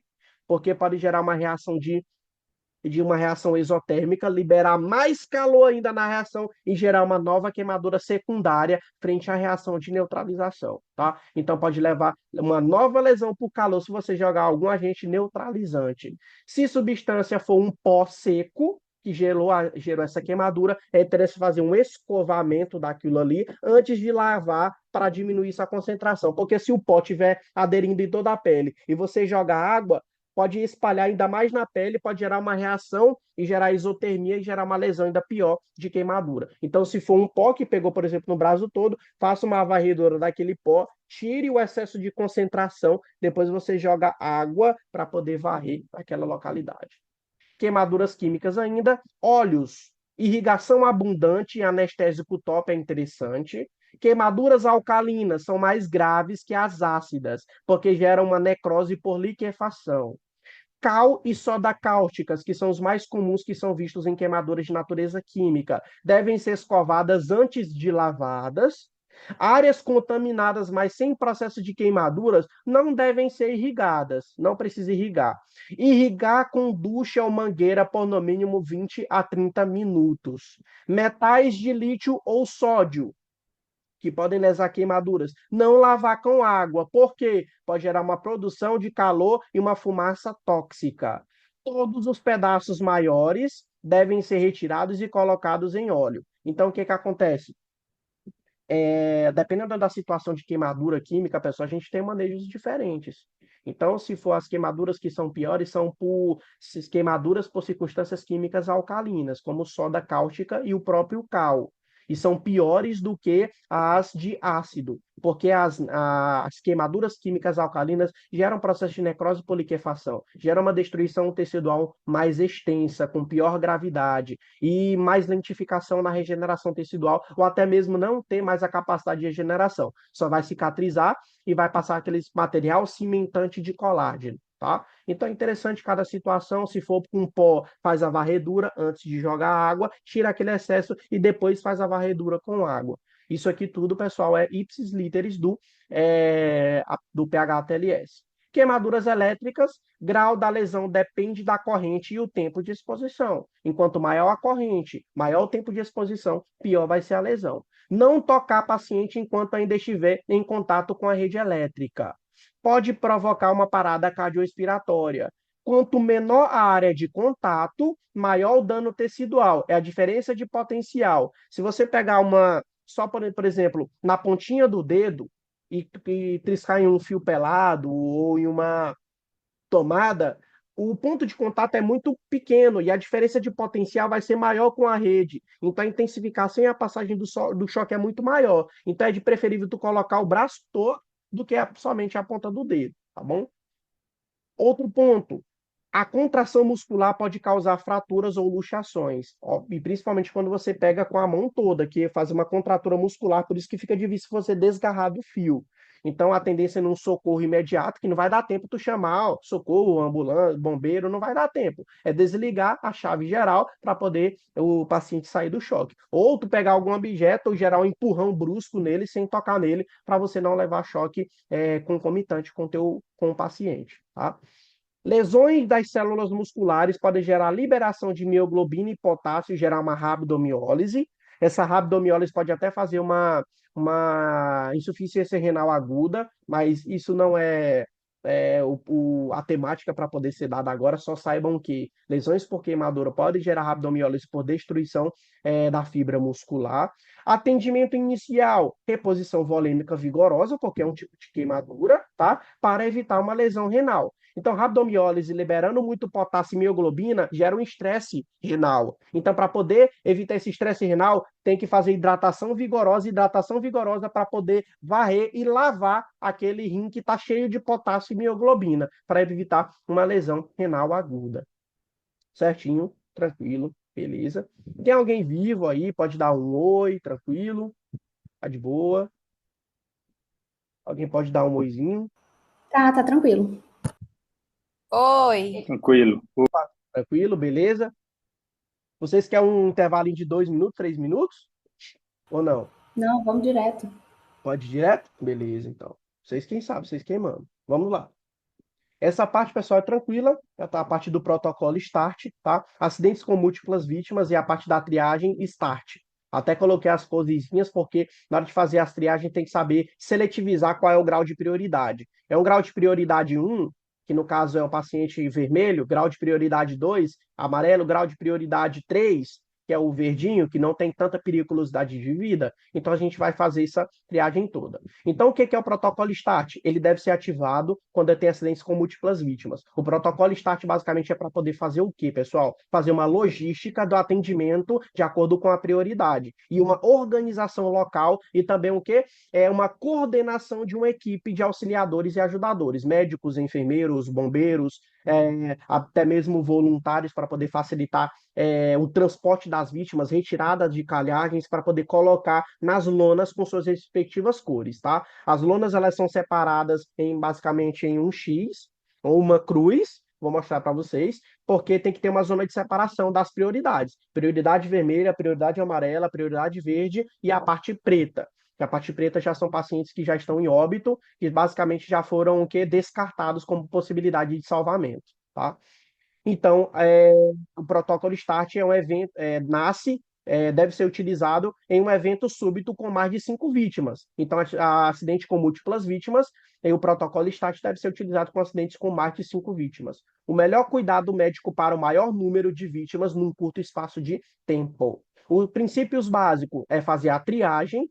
A triagem é o quê? Separar em graus de prioridade amarelo, vermelho e verde, realizar o tratamento e o manejo específico de cada prioridade e também fazer o transporte, porque o tratamento não é 100% pré-hospitalar. O pré-hospitalar é o atendimento inicial. Depois, esses pacientes têm que passar por um processo de transporte para o seu atendimento mais eficaz no meio hospitalar. O sucesso do atendimento depende do comando, da comunicação e do controle. Se tiver desordem, vai ter trocas ou embaralhamento nos graus de prioridade. Isso vai fazer uma perda de logística, você vai perder mais pacientes do que deveria ter perdido. Comunicação é tudo. Porque o processo de comunicação em alça fechada, eu falei uma coisa e a pessoa entendeu e retornou aquela informação, eu sei que ele está fazendo os posicionamentos corretos, tá? E o comando correto para poder levar e triar a cada paciente para a sua zona de prioridade. Um comando ele depende de um médico regulador e de um médico operacional. O médico regulador, basicamente, por exemplo, é o médico que está lá na regulação, que recebeu o chamado para poder fazer as comunicações necessárias, fazer o encaminhamento do SAMU, recrutar bombeiros, chamar todo o protocolo e a gente. Então, o médico regulador vai regular e vai fazer o quê? Chamar todos os órgãos específicos para poder auxiliar naquele evento trágico. O médico operacional é o médico que vai operar, que vai estar na linha de frente acionando e comunicando, fazendo como é que é o processo da triagem correta.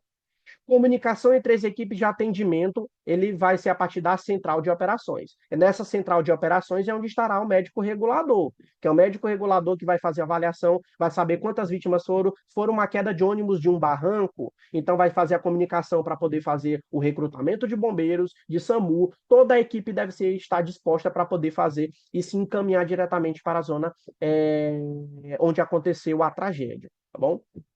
O controle da cena do transporte também é óbvio que é fundamental. Primeiro, o trauma, os desastres ou catástrofes de natureza humana, é para isso que são necessárias a ativação do protocolo START, atendimento a vítimas. Um dos maiores desafios de uma estrutura assistencial, porque a estrutura assistencial demanda muito de uma eficiência, de uma logística adequada para poder ativar o protocolo START. Porque se não tiver logística, se não tiver comunicação, se não tiver um médico regulador, um médico que faz parte da coordenação da linha de frente, o protocolo START só vai atrapalhar as coisas. A necessidade de integração dos serviços, do Corpo de Bombeiros, do SAMU, gritando pessoas voluntárias, dependendo da monta daquele acidente, tá bom? E o recrutamento do SAMU, dos bombeiros, são fundamentais, porque cada um tem suas particularidades, suas habilidades, que em conjunto vão influenciar numa melhor finalização e o melhor desfecho do protocolo START. Os objetivos: identificar a diferença entre desastres ou catástrofe. O que é um desastre? Número de vítimas excede a capacidade de atendimento do sistema local. Exemplo, uma van bateu com 13 pessoas. certo? E o que é catástrofe? É mais dramática, com envolvimento do meio ambiental e prejuízo do abastecimento, da comunicação, como, por exemplo, Brumadinho. Brumadinho foi uma coisa tão fugaz e tão aguda que se contornou uma catástrofe porque foi associada a uma mortandade de pessoas e uma catástrofe ambiental associada. Então aquilo ali começa a fugir de qualquer organização e logística de um protocolo START. Como é que eu vou ativar um protocolo START, por exemplo, numa catástrofe como aconteceu na queda da barragem de Brumadinho? Aquilo é uma catástrofe, tá? Um desastre já tem uma possibilidade de controle maior do que a catástrofe. Então, o que que acontece? Após a confirmação da catástrofe ou do desastre pela central de regulação que recebeu o chamado, a informação de uma ocorrência de grande vulto, o plano de emergência ele é acionado. O médio regulador do SAMU aciona os bombeiros, de acordo com a natureza do evento, a Defesa Civil e a Polícia Militar, para poder facilitar a defesa da área, para não vir pessoas de fora, os curiosos, os pescoços, que podem se tornar outras vítimas, porque fica muito em cima ali, então tem que ter uma equipe de controle, e outros serviços de utilidade pública, como, por exemplo, a Guarda Municipal pode auxiliar. Após a chegada no local do evento, tem-se a confirmação e o desenho do desastre. Então, quando a equipe de bombeiros, de SAMU, o médico operador que vai estar na linha de médico, ou os médicos que estarão ali, vão ter uma visualização e um mapeamento do quão foi aquele desastre. Vão visualizar corpos jogados, dilacerados, vai ter um mapeamento, um desenho daquele desastre. É repassado à central o diagnóstico da situação, então a central recebeu o chamado. Aconteceu um acidente, tal, tal, tal, com um ônibus que caiu da ribanceira. Aí o que que acontece? A regulação, o médico regulador já vai chamar bombeiro, chamar SAMU, Defesa Civil, polícia, todo o protocolo vai ser ativado. Aí depois que esses agentes chegam no local, bombeiro, SAMU, vai gerar uma alça fechada, uma nova comunicação com a regulação, falar, olha, o desastre é desse tamanho, vítimas de mais ou menos quantidade de pessoas X, tem corpos dilacerados, já tem pacientes já mortos só pela visualização, então vai repassar para a regulação o status de gravidade daquela situação. A primeira viatura que chegaram monta o posto médico e passa para o médico regulador. Então, o posto médico é como se fosse aquela patrulha principal, onde vai ser a utilização dos equipamentos principais, utilização de cones de sinalização para poder resguardar a área, começar a utilizar as lonas e a ativação daquele mapeamento. As lonas de acordo com sua cor, para poder fazer a organização da localidade. Como é que funciona a triagem? Como é que eu vou triar para saber a gravidade do paciente? É para classificar, para poder separar de acordo com a gravidade do trauma, assegurar o cuidado médico ao maior número de vítimas, colocando os vermelhos nos vermelhos, amarelos nos amarelos, os verdes nos verdes. Múltiplas vítimas, a triagem inicial para dimensionar os recursos, a gravidade e a priorização do atendimento. Vai que uma ou dois carros de SAMU não têm equipamentos e materiais necessários. Quando se faz a triagem, já liga-se para a regulação e fala: vamos precisar de mais 2 carros de SAMU com mais materiais. Então, toda a triagem é para poder verificar e dimensionar os recursos que vão ser geridos e utilizados no momento ali da tragédia. O START, simples triagem, rápido tratamento, atendimento, possui 4 níveis de prioridade. Vou mostrar para vocês. O START, que é o Simple Triage and Rapid Treatment, que é a simples triagem e o tratamento rápido, é o método mais utilizado no Brasil. São utilizados cores para identificar a gravidade das vítimas. Cor, lona, laranja, vermelha, amarela, verde e a lona preta, cinza. A lona vermelha, primeira prioridade ou prioridade absoluta. São os pacientes mais graves e ainda que tem alguma chance de vida. Lona amarela, segunda prioridade ou prioridade relativa. Lona verde, terceira prioridade ou prioridade baixa. E lona preta ou cinzenta, quarta prioridade ou prioridade nula. Ou seja, são os pacientes que já foram diagnosticados como óbito, que não tem mais chance de sobrevida. Qual é o algoritmo que gosta de cair em prova para poder você saber orientar se é vermelho, vermelho, amarelo, amarelo, verde, verde? A gente tem um algoritmo. Qual o nosso algoritmo que deve ser obedecido na triagem START? O paciente respira? Não. Eu vou posicionar a via aérea. Ele voltou a respirar? Não. Então ele está em óbito, já vai para a lona preta ou cinza.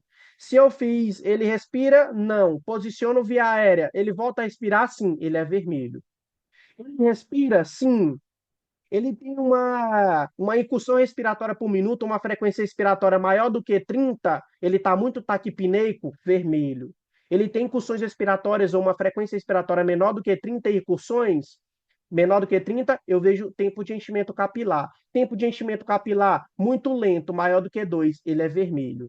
Se o tempo de enchimento capilar está menor do que 2, ele está com a perfusão boa. Aí, se ele está com a perfusão boa, eu vou ver responsividade à ordem simples. Ele responde a ordem simples? Não responde, ele é vermelho. Se ele responde a ordem simples, qual é o seu nome? É João. Você consegue mexer os dedos, João? Consigo, consigo. Aí mexe, ele já vai para amarelo. Se a pessoa tem pequenas lesões, consegue deambular, sair do local da cena, esse paciente com certeza é verde. Ele vai ser a mínima prioridade naquele desastre. A máxima prioridade são dadas aos vermelhos, a média prioridade são dadas para os amarelos e a mínima prioridade para os verdes. Se o cara conseguiu sair deambulando, é porque ele tem o menor risco de todos. O maior risco é manejar primeiramente os vermelhos. Então, esse algoritmo serve para a gente poder delinear. É um decorebinha? É, mas é necessário decorar? Também é, tá bom? Deixa eu colocar aqui, passar, beleza.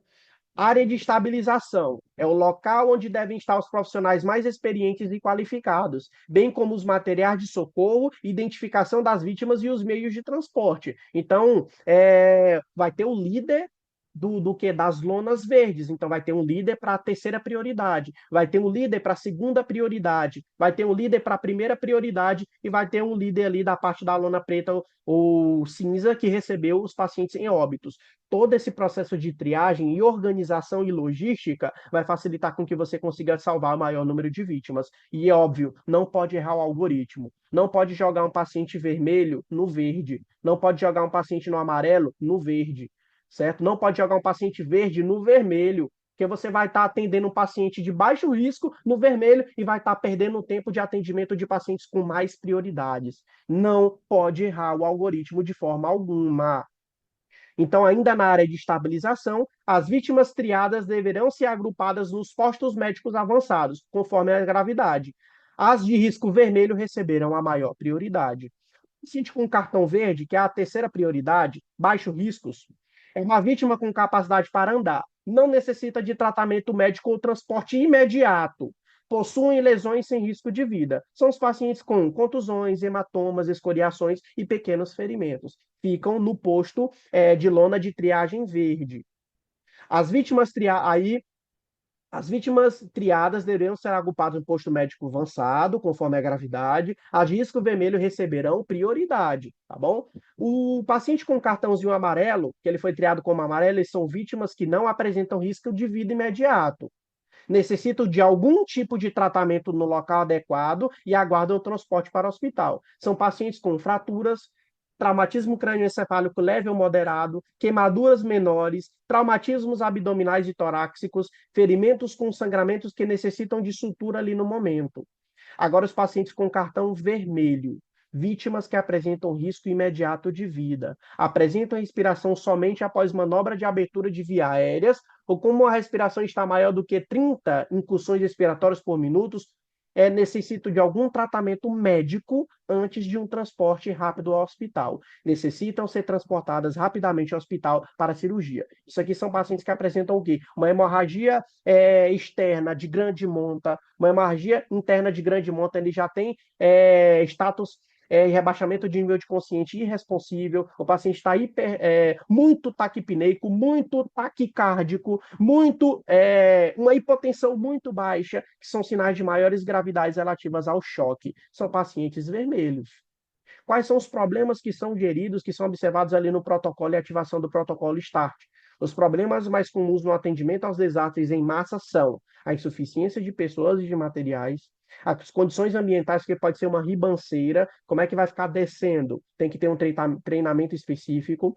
Interferências externas, como pessoas que vão a visualizar por curiosidade. Características relacionadas ao mecanismo do trauma. Um traumatismo crânioencefálico com afundamento de calota, é complicado você fazer um suporte ali naquele momento. Deve ser transportado com alta velocidade para o ambiente intra-hospitalar. A dificuldade com as pessoas traumatizadas psicologicamente, porque você vai ver gritaria. Cadê minha filha, meu filho? Eu acho que Não sei se vocês já fizeram, se vai ser agora no meio, já aconteceu, vai acontecer ainda o protocolo STAT, mas as RAMs 8, né, elas fazem o protocolo STAT como meio de treinamento prático em relação a isso. Então, vocês vão fazer um ensaio teatral para poder ver toda uma sistemática, a galerinha faz vídeo, papapá, aprendendo como é, se faz as maquiagens de corte, de rasgo, de escoriação, um tá ali convulsionando, tem toda uma teatralização, basicamente para vocês verem como é que é o protocolo STAT. Quem já teve, beleza, viram como é que é o aperreio, toda a agonia, até mesmo sendo teatralizado, tem uma agonia, né? Tem aquela ansiedade, aquele processo ali ou se vocês ainda vão fazer, vocês vão achar muito legais. E o plano de atendimento tem um planejamento. O plano de emergência deve obedecer a um comando, principalmente do médico da regulação, que tem que acionar toda a equipe. O comando, o coordenador, é, vai fazer o atendimento, deve entrar em posição de destaque em relação aos demais socorristas, porque o coordenador, que é o médico coordenador, ele que vai ser a linha de frente, ele que vai saber manejar de forma mais rápida e vai coordenar o restante da equipe. E a comunicação, as alternativas de comunicação devem ser mais variadas possíveis, porque algum empecilho, alguma coisa deve ser planejada ali de última hora, deve ser feito um manejo diferente de última hora ali, e o médico coordenador ele deve estar o quê? Preparado para qualquer tipo de adversidade. O plano de atendimento deve ser a segurança também, a segurança em relação lona vermelha, lona amarela, lona verde, lona preta. Cada um desses ambientes de cores tem um coordenador responsável e líder. A triagem aumenta o percentual de sobreviventes, racionaliza os meios de recursos utilizados, porque você não vai ficar utilizando uma IOT, uma intubação, uma cânula traqueal no paciente de lona verde. Você vai fazer isso no paciente de lona vermelha, ou em alguns casos de lona amarela, certo? Você vai fazer um racionamento dos materiais que já são escassos. Distribui adequadamente os feridos, aliás, para os hospitais corretos. Hospitais de mais alta complexidade, os vermelhos. Hospitais de mais média complexidade, ó, hospitalzinho menor, pode mandar os verdes para os amarelos, tá? O 6, o transporte e a evacuação, a diminuição da concentração de monta de pessoas no local trágico, vai evacuando, vai dissipando, vai sendo recambiado para os hospitais. O transporte deve ser racionalizado e utilizado dentro dos critérios estabelecidos pelo comando do plano. Comando a comando deve ser obedecido. Recepção hospitalar, confirmação da chegada de vítima, acionamento do plano de atendimento. Então, o médico regulador está o tempo todo falando: hospital chegou, chegou, está chegando, está chegando, está chegando. Já fiquem com as portas abertas e com as macas preparadas para receber os pacientes e entrar diretamente no corredor, sala de cirurgia para fazer uma laparotomia exploratória em um paciente que está com hemorragia interna abdominal. Então, tudo deve ser regulado e deve ser a partir de ligações e a regulação deve ser feita. Como é que se dá a finalização? Rastreamento do local de ocorrência. Viaturas retornam às suas bases. Tem a limpeza terminal, reposição dos materiais e equipamentos, não pode deixar tudo jogado, tudo sujo. A Central de Regulação Médica do SAMU elaborará um documento de balanço da ocorrência que deverá ser encaminhado às autoridades competentes. Então, basicamente, pessoal, essa foto aqui para poder finalizar, a gente tem a zona de primeira prioridade aqui, ó, na partezinha da nossa cruzinha do lado esquerdo. Segunda prioridade, amarelo. Lembrando que pode intercambiar, um amarelo pode piorar e ele sair da lona amarela e ir para a lona vermelha. O vermelho pode dar uma melhorada súbita e ele fazer um translocamento para a amarela. E aí vice-versa, tá? E a terceira prioridade, é um paciente que consegue deambular, um paciente que consegue falar, que tem escoriação, uma fraturiazinha mais tranquila, alguma dor, algum incômodo, e não precisa ter um atendimento médico imediato ali naquele momento. O olhar médico imediato é primeiramente para o vermelho. O preto, infelizmente, não tem como, vai ter que selecionar e colocar esses pacientes que já estão em óbito na zona, na lona preta ou cinzenta, para poder não misturar com os demais pacientes e piorar a logística associada. Tranquilo? Beleza? Então, protocolo START, preste atenção, não é bicho de sete cabeças. O que gosta mais de cair na prova é saber um pouco sobre esse protocolo, falar se o paciente está com mais de 30 incursões respiratórias por minuto, para poder saber como é que está o tempo de enchimento capilar desse paciente. Se tiver tempo de enchimento maior que 2, ele é vermelho. Se tiver com tempo de enchimento menor que 2, ele é amarelo. saber que no caso clínico vai vir essas características da incursão, do tempo de enchimento, e vocês vão ter que saber, letra A, o paciente é amarelo, letra B, ele é vermelho, letra C, ele é preto, letra D, ele é verde. Vocês vão ter que saber esse algoritmozinho que a gente falou. É o que mais gosta de cair em provas, tá? Tranquilo? Agora vamos finalizar, pessoal, a parte do trauma ambiental em relação ao afogamento. Não é muita coisa, fui bem focalizado em relação ao que está descrito no PHTLS e no ATLS. Olha só, o que é o afogamento? É a aspiração de líquido causada por submersão ou imersão, afundamento completo. E aspiração refere-se à entrada de líquido nas vias aéreas, traqueia, brônquios e pulmões. E não deve ser confundido com engolir água. Se engolir água, vai para o estômago. Se você aspirar água, vai para as vias aéreas inferiores. Imersão, pelo menos face e vias aéreas são cobertas por líquido. Submersão, quando o corpo todo e as vias aéreas estão abaixo da água ou de outro líquido, tá? Então, imersão é uma coisa e submersão é outra coisa. Quais são os tipos de prevenção que podem ser utilizados no paciente aí para evitar com que haja um processo de afogamento? Tem a prevenção ativa e tem a prevenção reativa. Qual é a prevenção ativa? É a intervenção no ambiente aquático. Como, por exemplo, restringir o acesso, colocando aquele cercadinho, sinalizadores, abrir o posto de guarda-vidas, medidas anti-sucção em piscinas e outros. Né? Que é aqueles vedações que tem as piscinas que tem umas bocas de aspiral que fica sugando a água, aquilo ali, se puxar uma perninha de uma criancinha, a criança vai submergir e vai se afogar. Então tem que ter um tamponamento aquilo ali. Essas são as medidas de antissucção de piscinas. E como é que é a prevenção reativa? Intervenção no comportamento de risco. Então, o apito, se a criança estiver indo muito para o rumo da beira da praia, vai soar um apito para chamar a atenção e ele retornar, orientar, advertir ou deslocar pessoas ou comunidades em locais de risco ou outros. Tá?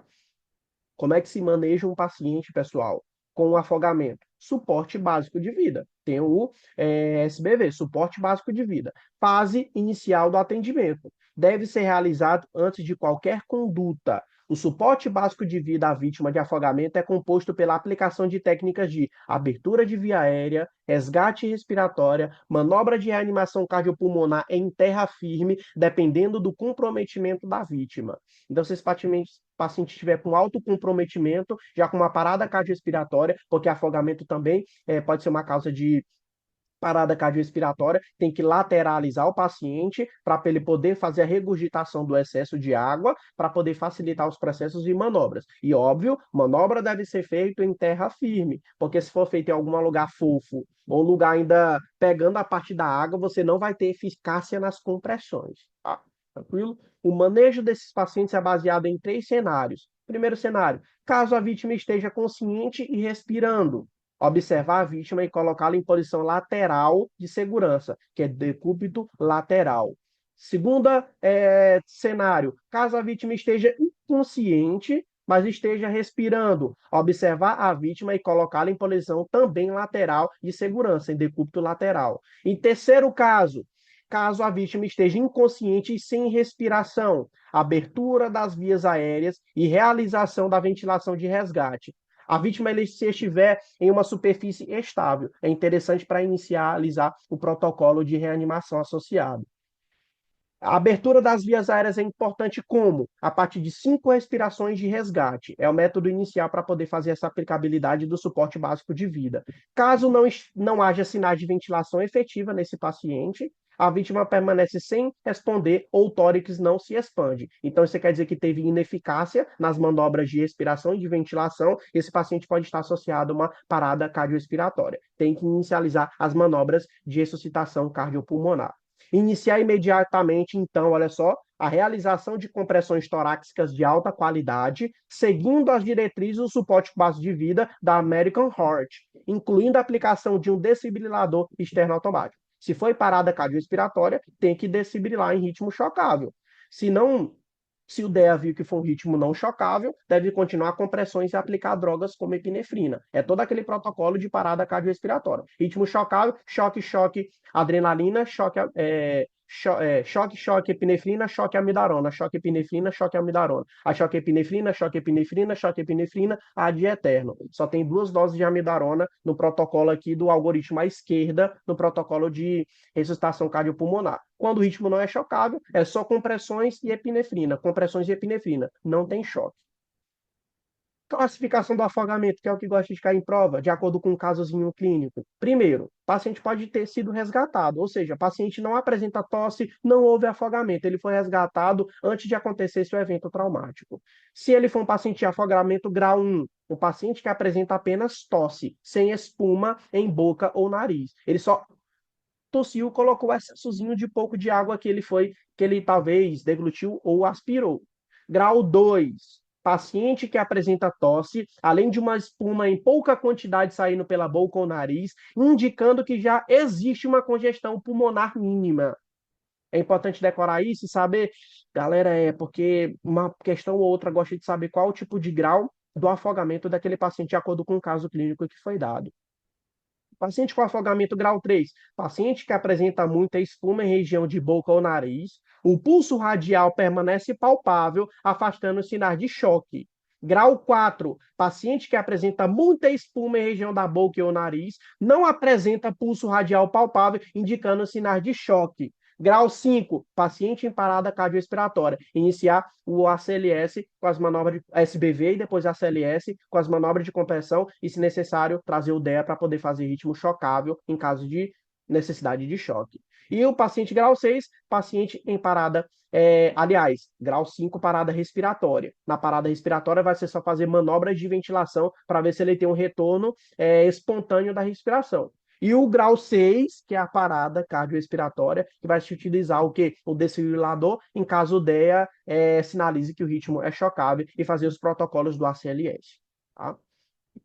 Aí aqui, pessoal, em relação à classificação do afogamento, é muito interessante saber, para poder classificar esse afogamento utilizando um algoritmo. O algoritmo que eu posso utilizar é o quê? Pacientes inconscientes e pacientes conscientes. No paciente inconsciente, eu vou verificar se ele tem pulso. Ele está inconsciente. Senhor, senhor, não responde. Ele tem pulso? Não tem pulso. Ele já cai como grau 6, é uma parada cardiorrespiratória. O paciente é inconsciente, verificar se ele tem pulso. Tem pulso, ele é grau 5, tem parada respiratória. Se ele está inconsciente e não está respirando, mas tem pulso, é só uma parada respiratória. Fazer as manobras de ventilação. O paciente é consciente, bora ver. O que que acontece? Ele tem tosse? Não tem tosse. Então é porque ele foi resgatado antes de acontecer esse grau 1. Se o paciente tem tosse, tem. Tem sim tosse. Ele tem ausculta pulmonar normal? Sim. Então ele é grau 1. Aí, se ele tiver ausculta pulmonar anormal, se tiver estertor difuso, ou se tiver estertor isolado. Se ele tiver estertores isolados em alguma parte anatômica específica do pulmão, ele é grau 2. Se ele tiver estertores difuso por todos os terços, né, do pulmão, do lado direito ou esquerdo, eu vou avaliar pulso periférico presente. Se tiver pulso periférico presente, sim, ele é grau 3. Se tiver pulso periférico ausente, ele é grau 4. Então, esse algoritmozinho é muito interessante para poder saber se esse paciente, qual é o tipo de grau. Isso aqui, que nem um protocolo estático que gosta de coroar aquele algoritmo, coloque na cabeça de vocês os valores de corte. 30 incursões por minuto, maior ou igual. Maior ou igual a tempo de enchimento capilar 2. Se for maior do que 30 incursões respiratórias por minuto e tiver tempo de enchimento capilar maior que 2, é vermelho. Se tiver com tempo de enchimento capilar ali menor do que 2 segundos, está tranquilo, está bem perfundido, ele é amarelo. Então é importante saber aquele algoritmo, porque facilita o teu raciocínio. Se vocês souberem esse algoritmozinho aqui também, ótimo, é o que gosta de ser cobrado nos casos clínicos para poder saber qual é o grau de afogamento do paciente. Algoritmozinho, ele já é a própria palavra já diz, o algoritmo é para poder facilitar o teu raciocínio. Então, o algoritmozinho está feito aqui. A responsabilidade de vocês é decorar esse algoritmo para tentar matar a charada de qual é o tipo de grau de afogamento desse paciente. Deixa eu continuar, tá bom? O manejo do paciente também é muito interessante. Trouxe outro algoritmozinho bem interessante. Então, o que que eu posso ver em frente a um paciente que tem suspeita de afogamento? Você está me ouvindo? Senhor, senhor, senhor, sim. Então, lateraliza o paciente numa posição de segurança, que é do decúbito lateral direito. Michel, por que decúbito lateral direito? Tem um porquê? Tem. Vocês sabem que a questão do brônquio direito ele ser mais verticalizado e o bronco esquerdo ele ser um pouco mais, a angulação de levantamento maior. Se você colocar o paciente do lado direito, como o bronco ele é mais verticalizado, facilita a retirada do excesso de água daquele lado direito, porque a água tendencia a entrar mais para o lado direito, porque o bronco ele é mais acentualizado. Então, se você colocar ele do lado direito, você vai retirar aquele excesso de água e não vai jogar para o outro lado. Então, coloca do lado direito, que facilita maior a retirada desse excesso de água e não corre risco para ir para o outro brônquio contralateral, não gerar um afogamento no pulmão contralateral. Então, sempre do lado direito. É a posição de decúbito lateral de segurança para um paciente afogado, tá? Ou em status de afogamento, independente do grau. Você está me ouvindo? Não, não, não, não. Vítima inconsciente. O que é vítima inconsciente? Acionar o serviço de emergência e peça um DEA, porque pode evoluir para uma parada cardiorrespiratória e necessite de um choque. Ele respira? Sim. Se ele respira, beleza. O que acontece? Esse paciente pode ter verifica se ele tem pulso, se ele está respirando, ele não está em parada respiratória. Se ele tem pulso, ele não está em parada cardiorrespiratória associada. Então, se ele respira, não respira, eu vou abrir vias aéreas. Ele vai melhorar a respiração? Não. Aplicar ventilações de resgate, que são as 5 ventilações de resgate. Se ele respira, sim, a gente só vai protocolando e vai jogando para a lateralização. Se continua deteriorando com piora, tem pulso ou apresentou agitação? Sim, eu vou aplicar ventilações de resgate. Como? Em criança, eu faço uma ventilação a cada 3 a 5 segundos. Em adulto, uma ventilação a cada 5 a 6 segundos. Por que na criança eu tenho que ventilar em menos tempo? Lembra que a hipóxia é a principal, a questão ventilatória é a principal causa de PCR em crianças? Então, você vai ter que fazer com maior frequência a parte respiratória de resgate nas crianças. Por isso que eu faço uma ventilação em um tempo menor do que no adulto. Bom? Aí ele vai, o que acontece? Tem pulso ou apresentou agitação? Não, não tem pulso, não apresentou agitalização alguma. Iniciar a manobra de RCP, porque esse paciente está com parada cardiorrespiratória. Aí tem um ciclo de compressão e de expiração, 30 por 2, aquele basicão normal, até a chegada do DEA, para poder fazer a checagem do ritmo, ver se é o ritmo chocável ou não chocável. Se for chocável, choque epinefrina, choque amiodarona, choque epinefrina, choque amiodarona, aí choque epinefrina, choque epinefrina, choque epinefrina, ad eterno, ou se não for chocável, é só compressões rítmicas e epinefrina. Do lado direito, ritmo não chocável, é só compressão e droga. Lado esquerdo do protocolo de parada cardiorrespiratória, já mexe com compressões, já mexe com medicamentos e já mexe com as compressões, medicamentos e a parte das drogas. Cadê? Beleza. Tranquilo. Manejo. Qual o manejo no paciente de acordo com o grau? No paciente grau 1, pessoal, repouso, aquecimento e medidas que visem o conforto e tranquilidade do banhista. Tranquilo, beleza. No grau 2, mesmo do grau 1, mas eu posso fazer uma medida de oxigenoterapia suplementar, oferecendo aí uma oxigenoterapia nasal em catetezinho com 5 litros minutos, de forma bem tranquila. Observação hospitalar por 6 a 24 horas para ver se ele não tem sinais de deterioração. Grau 3, oxigênio por máscara facial por 15 litros minutos, já 3 vezes maior do que no grau 2, no local do acidente. Posição lateral de segurança sobre o lado direito. Internação hospitalar para o tratamento em CTI, tá bom? Que é a unidade de tratamento mais intensivo. Grau 4, o mesmo do grau 3, mas observar a respiração com atenção, porque pode ver a parada respiratória. Ambulância urgente para melhor ventilação e infusão venosa de líquidos. Internação em CTI com urgência. Um paciente grau 5, né? Após a ventilação de urgência e emergência e após retornar a respiração espontânea, tratá-lo como grau 4. Mas se esse paciente for grau 5 e já tiver manifestações de parada respiratória, vai ter que fazer as ventilações de resgate. E se o paciente aqui em grau 6, ele já está em parada cardiorrespiratória, ele não tem pulso, ele não tem respiração, ele está inconsciente, vai fazer as manobras de ressuscitação cardiopulmonar. Então, após o sucesso, com a graça de Deus, se tiver o sucesso da ressuscitação cardiopulmonar, trate-o como grau 4. Assim como o grau 5. Se o grau 5 tiver uma resposta eficaz do manejo, eu vou tratar também como grau 4. Que é fazer o quê?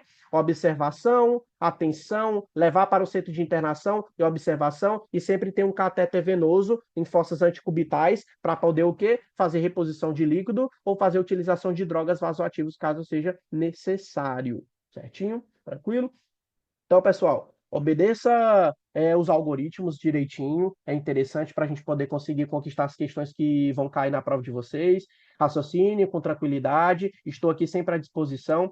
E outra coisa, é óbvio que no PHTLS, o livro dessa grossura, tinha muitas e muitas outras coisas. Só que aqui eu não ia passar 10 horas dando aula para vocês, senão vocês iam me matar. Então, pessoal, tentei pegar as coisas mais importantes do ATLS e do PHTLS, o que eu vi pela observações de provas passadas, o que gosta de cair também nas provas de residência. Então, trouxe aqui o compilado da forma mais didática melhor possível para a gente ter uma boa eficiência na prova de habilidades e atitudes médicas 8, tá? Então, desculpa aí ter pego um pouquinho do almoço de vocês, já é sábado, para dar um descanso para vocês, mas vai dar tudo certo, estou aqui à disposição, tá? Entre em contato comigo, qualquer dúvida, já estou com o celularzinho aqui em mãos, certinho? E obrigado pela oportunidade pela manhã, por estar aqui conosco mais uma vez. E temos ainda, deixa eu ver, cirúrgica já fizemos, tá faltando a revisão de clínica integrada, que a gente vai fazer na terça-feira, 2 dias antes da prova, tá bom? São assuntos bem densos, mas a gente vai conseguir conquistar aí para poder termos objetivos em mãos, que são notas boas, certo? Então, pessoal, tchau, tchau. Alguém aí para dar um tchau? Um bom almoço, um bom resto de fim de semana. Tranquilo? Beleza, show de bola. Já vou colocar aqui para poder baixar, para poder colocar no Drive e já disponibilizar para vocês ainda hoje, tá, pessoal? Então, tchau, tchau. Fiquem com Deus.